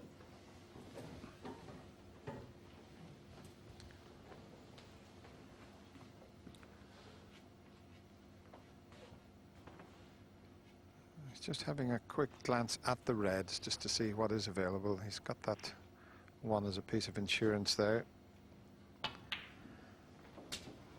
Now, there might be one available into the right middle pocket. 44. He doesn't take it now. He knows that it's there after this red and black. That's the one he's looking at. But the other one is much easier.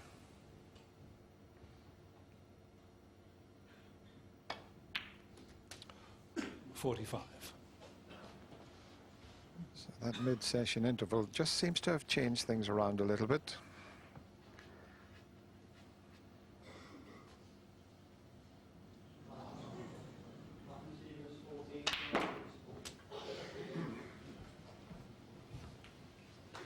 Might be okay. 52.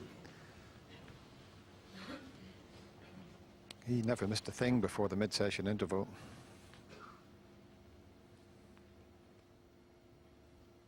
This is excellent from Doherty. His last sizable break was way back in frame 7 when he won it with a break of 82. Since then, no sizable score at all. This is excellent. And what a time to do it when your back's right against the wall. Every credit. So just the red. We'll get him a frame 60. on the board.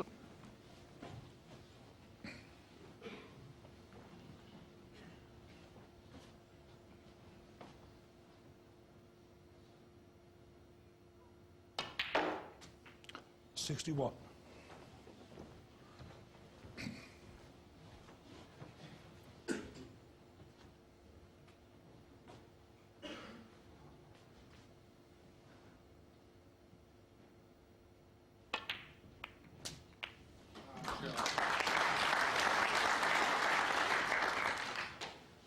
68. 69.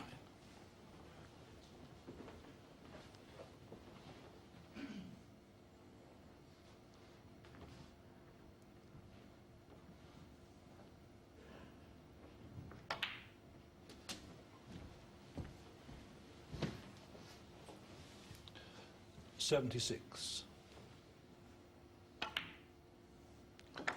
77.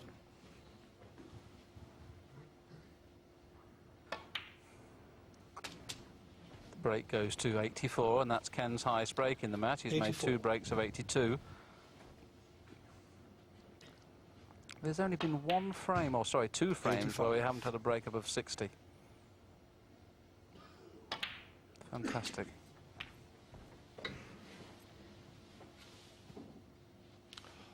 92. 93.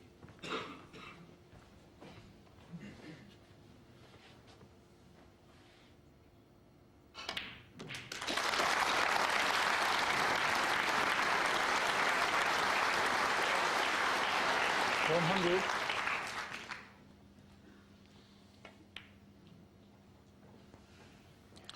102. Stephen Hendry's had 2 centuries in this match, including the highest of the tournament, a 141. 105. And this century coming just at the right time for the Irishman. 109. Well played, Ken Doherty.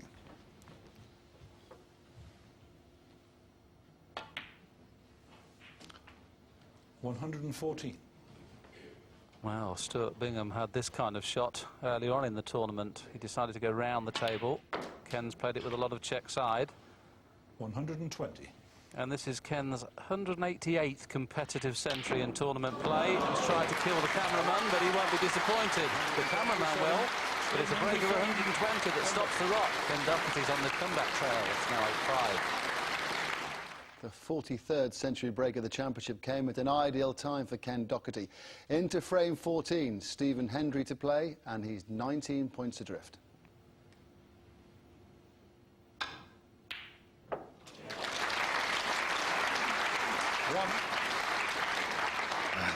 It was a great pot, but he couldn't hold the white. He might bring the green into play here. He might just bring the green into play and try and get the white up behind the black. And that would really open the frame up, and Ken's lead wouldn't make a great deal of difference.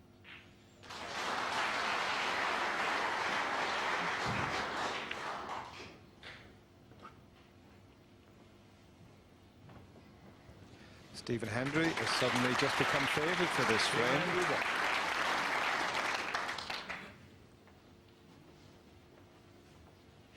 He's 18 behind, but he's got the snooker. Yes, you can now just go back to the shot, Dennis, where Ken put the green on the side cushion. He was trying to be a little bit too clever. It was very easy to roll up to the, I think it was the brown at the time, and guarantee a snooker. And of course, now he may live to regret what he did, because if he misses this, could be a free ball, could leave the yellow on. It's certainly going to be a miss. Is it a free ball? Stephen Hendry 6. The free ball I don't think is any good to him. So he's putting them back. Now the next time that Stephen comes to the table, the way these balls are set, he could be in front, because this is a tough one to hit. I think so. Yep. Okay.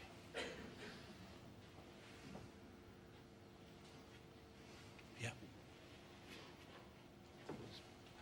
Just pick the word spot. Oh, there. Right. Got it.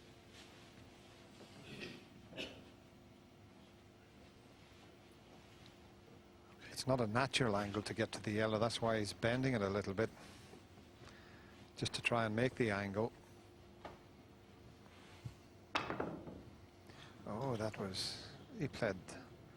well, that was a strange Foul reaction and a he got miss. there. It was as if Stephen Hendry when he 4. finished up delivering the cue, he didn't get the side on it.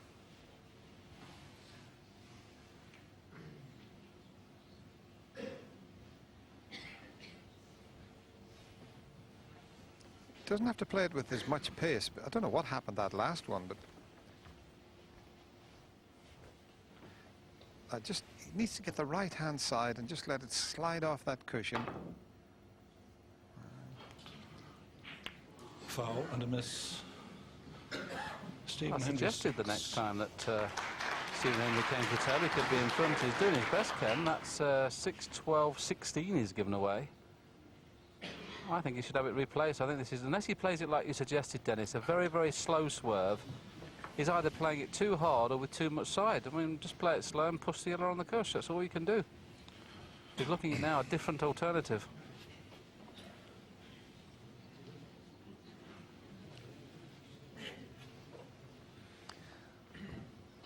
He's looking the other side of the table, but I think that's a more difficult escape. He's got 2 cushions to hit if he goes this way. Well, at least he doesn't have to swerve it, so somewhere near the lines would get him to the yellow.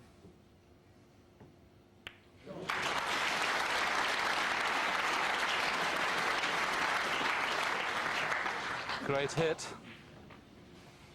But 16 points given away. One good pot from Hendry could steal the frame. Doesn't have to do an awful lot with a cue ball. Just on and off the cushion, roll it in, but it's a toughie. He knows how important this is, the difference between 9-5 and 8-6. You can work that out yourself. It's a massive difference.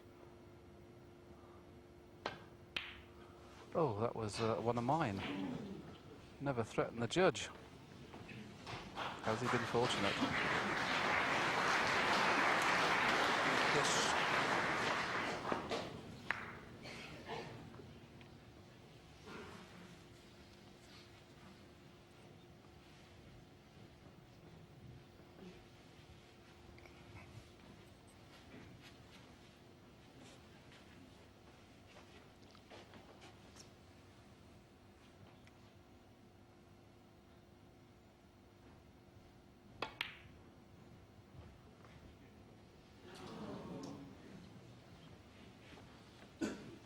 Yeah, it was a clever shot from Ken. He played it at a pace where, OK, if the yellow Jordan stayed right on the pocket, he would be unlucky, but he played it at a pace. If it went in, he would win the frame.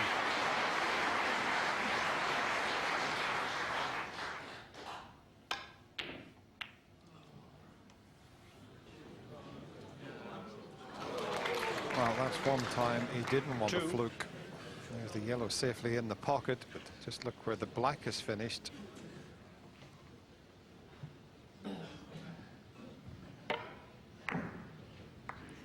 That is a bit of good luck that Stephen didn't want. Can he hit the green? Can he get it safe?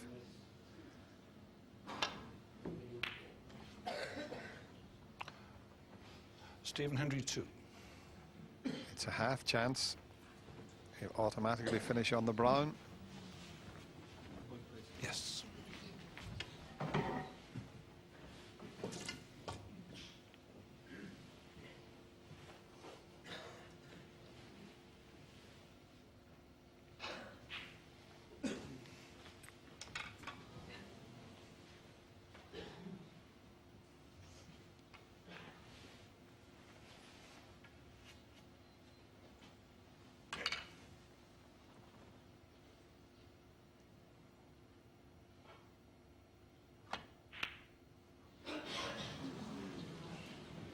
Missed that by a long, long way. He knew if he knocked the green in, he would win the frame. Both players needing green, brown, blue and pink.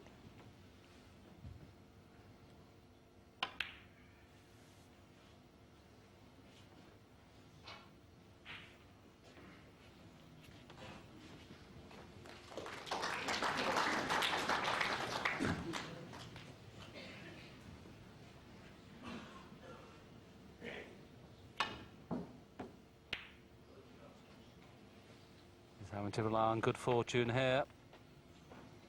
And this is half a chance. Now, if it wasn't with the rest, you could expect him to hold it for the brown nice and easily, but with the rest, it's not easy to play a slow drag shot. Yes. If he could reach this, it would be a very, very easy shot. But with the rest, to play a slow drag shot with left-hand side is not as easy. He might decide to screw this in rather than just roll it in.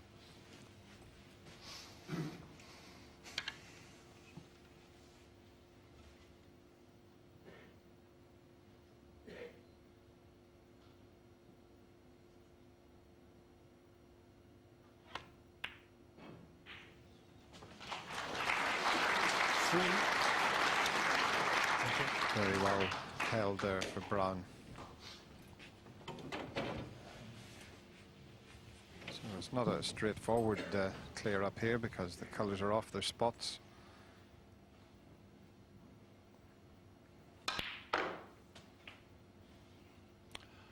Seven.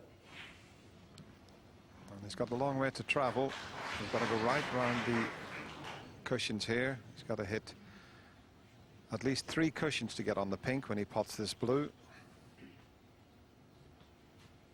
The only thing that worries me, Dennis, can he miss the kiss on the black?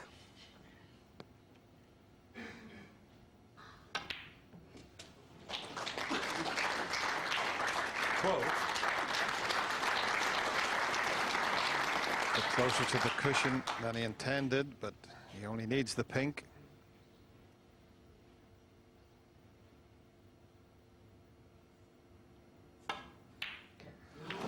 And the pressure. He knew that would open up a 4-frame advantage. Again, had it have gone in, pink and black needed for Ken Doherty to just get to 2 behind. Exciting stuff here.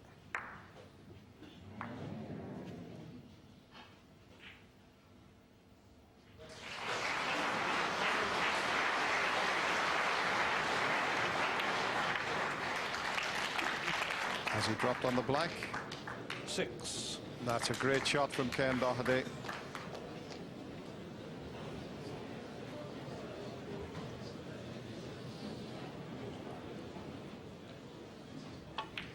It looked like it was going to be 9-5, but that missed pink from Stephen Hendry.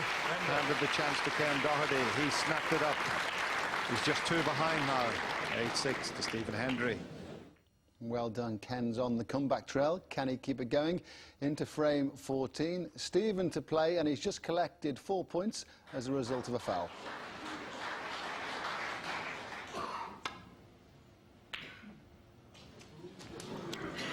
Foul. Ken Doherty 4.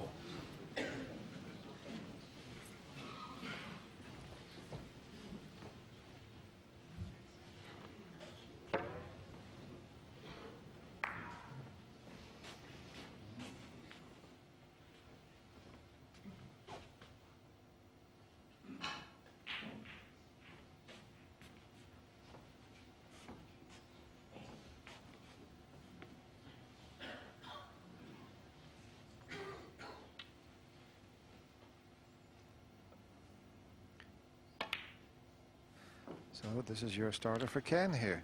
1. And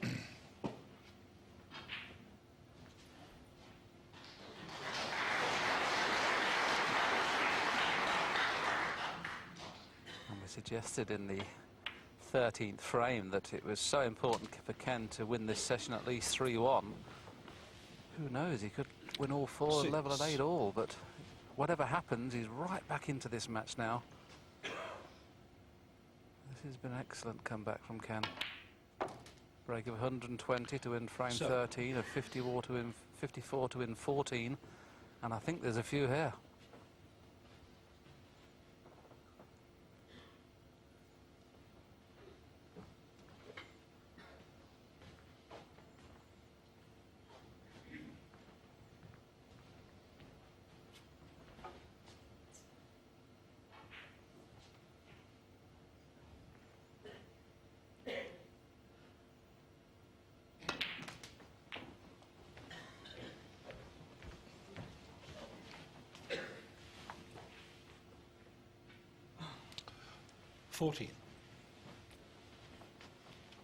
Just a wee bit short of pace there to stay on the black. Just using the other red 15. as a stopper.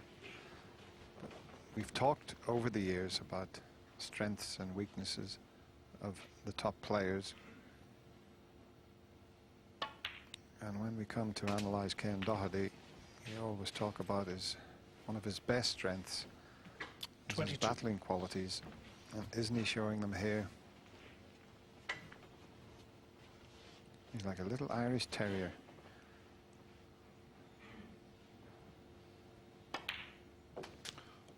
.23.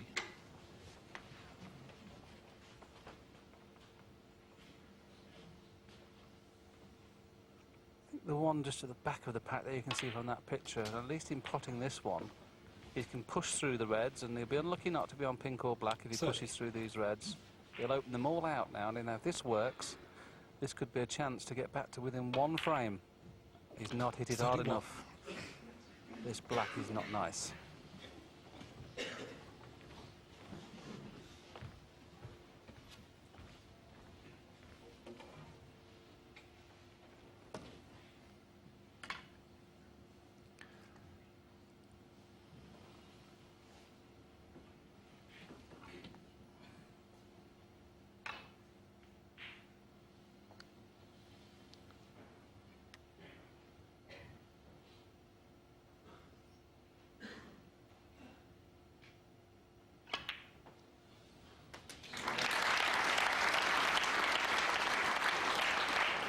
Well, that's a fantastic pot under pressure. In 30. fairness, a little bit unfortunate not to have got a little bit nicer on a red. So it's another good pot needed to keep this break going. But if he can pot a red from this shot, he's favourite to take the frame. But if he misses it, who knows?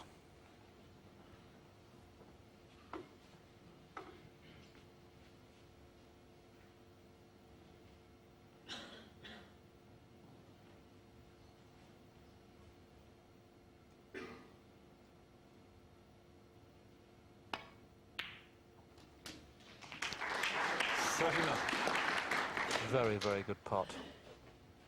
Just needs to get on back on a red, on the black, and you would expect him to clinch the frame now.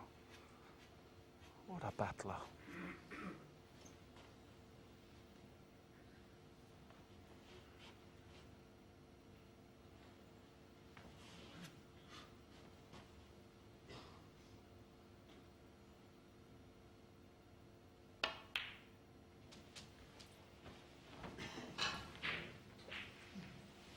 Oh, 41. he's okay, but another fraction of an inch and he was out of position there. 42.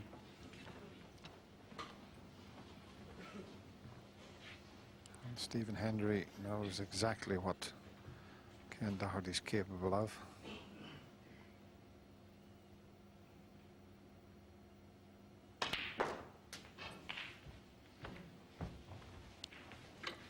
In fact, it was Ken Doherty who 49. defeated Stephen in the 1997 final when he won it for his first time and only time.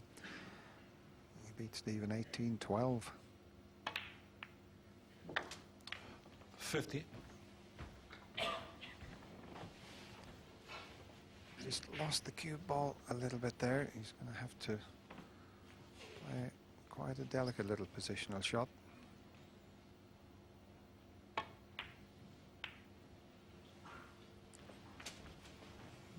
Having to use the other red as a stopper 55. again, and he's quite easily to slip out of position. He should have been on a much more comfortable blue.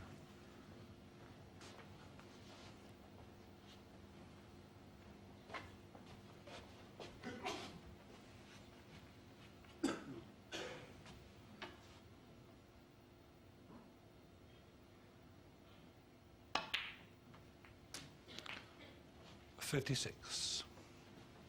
Well, he's been up and down the table with his positioner, but at least he's still knocking the balls in, and he's not too many away from clinching this frame and getting back to just one behind.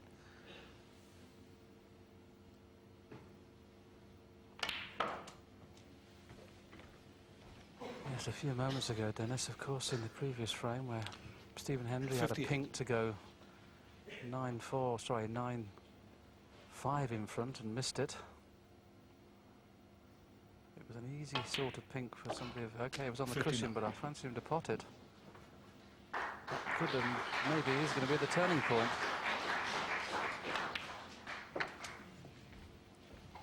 that's, well, as you can see, 65 65. ahead, so one more red to just be one frame behind.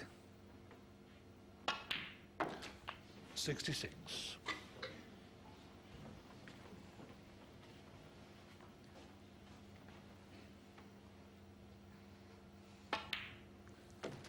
Frame 13 was lucky for Ken. He made a break of 120. 72.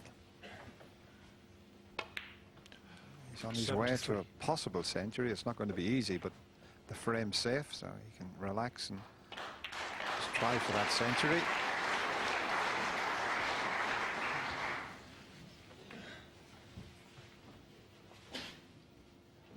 $80.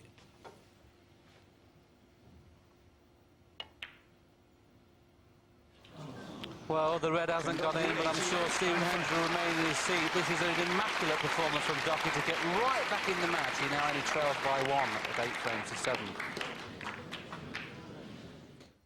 So, from 4 frames down, the fighting qualities of Ken Doherty there for everyone to see. The final frame of the session was obviously going to be crucial. Let's join it with Ken at the table, and he's 4 points ahead.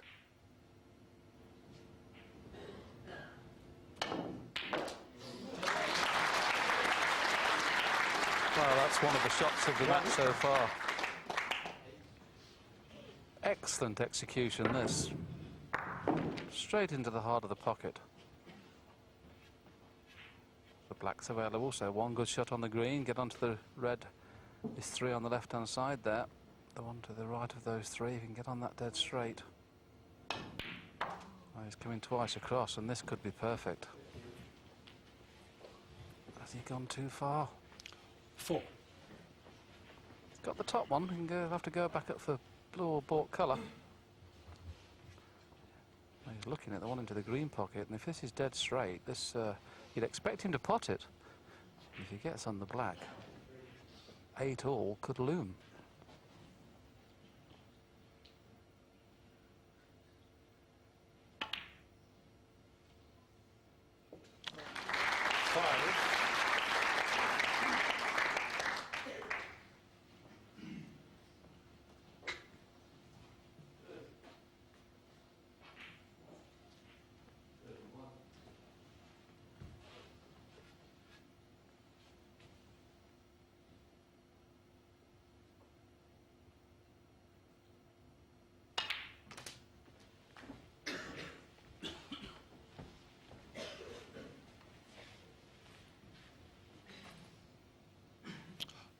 $12.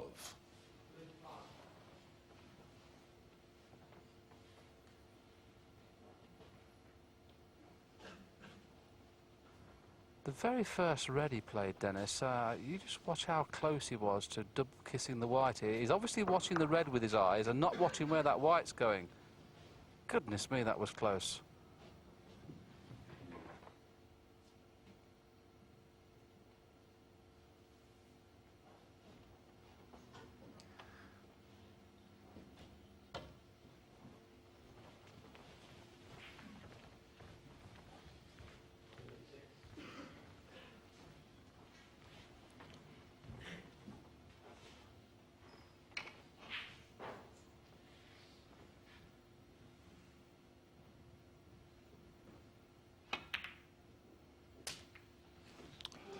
$13.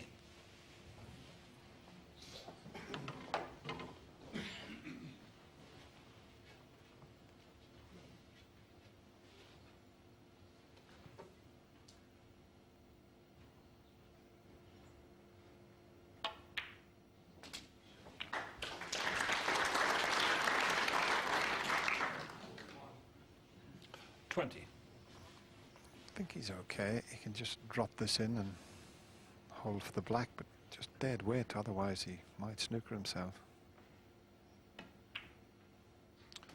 21. He really wants to get that red away from the black.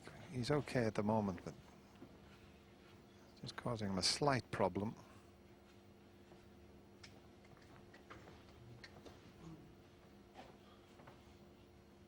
Can't get onto it this time.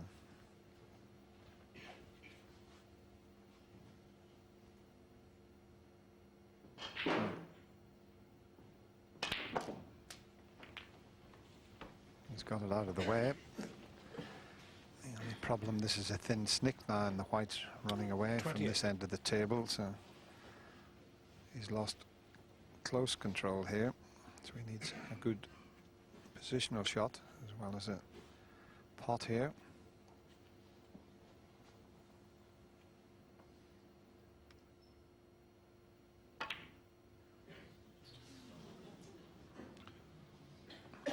Ken Doherty, 28. A little bit disappointing for Ken there. He would have expected to have scored a lot more from that sort of opportunity.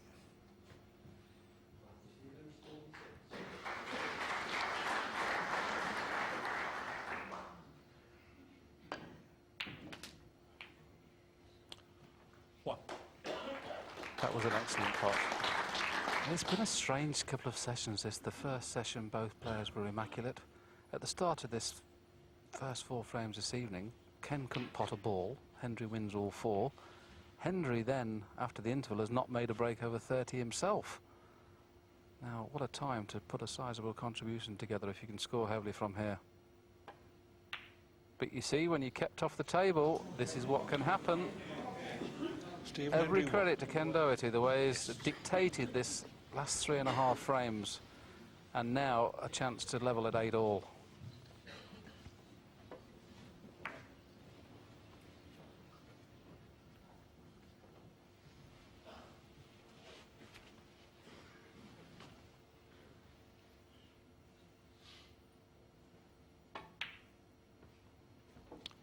one.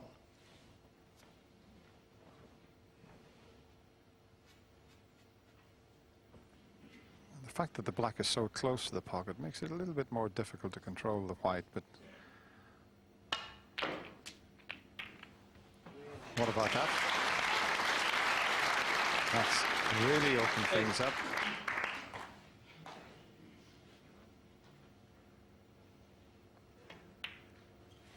He's just played the type of shot there that we've seen Stephen Hendry do so often in this match. Half a chance, he's into the reds to give himself a frame-winning chance.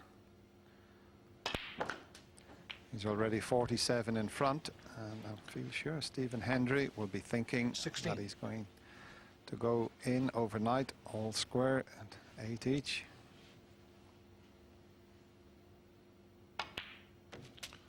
$17. Still got a little bit of work to do.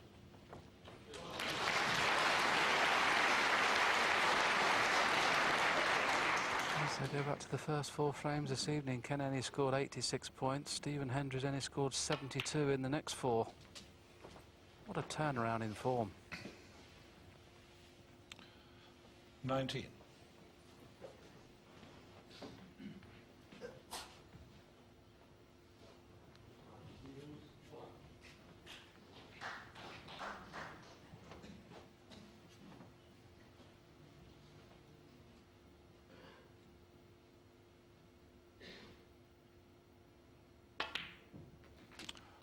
$20.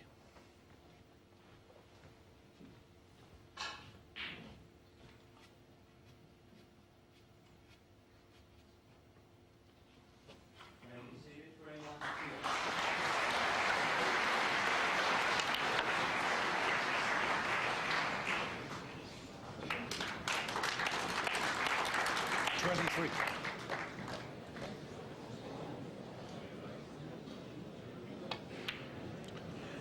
$24. Quick look at the scoreboard for Ken. He's 55 in front. Black and one more red for a terrific comeback. To lose all 4 the first session this evening. And to come back out 31. after the mid-session interval and win all 4 against Stephen Hendry in the form that he was showing is a terrific performance. 32.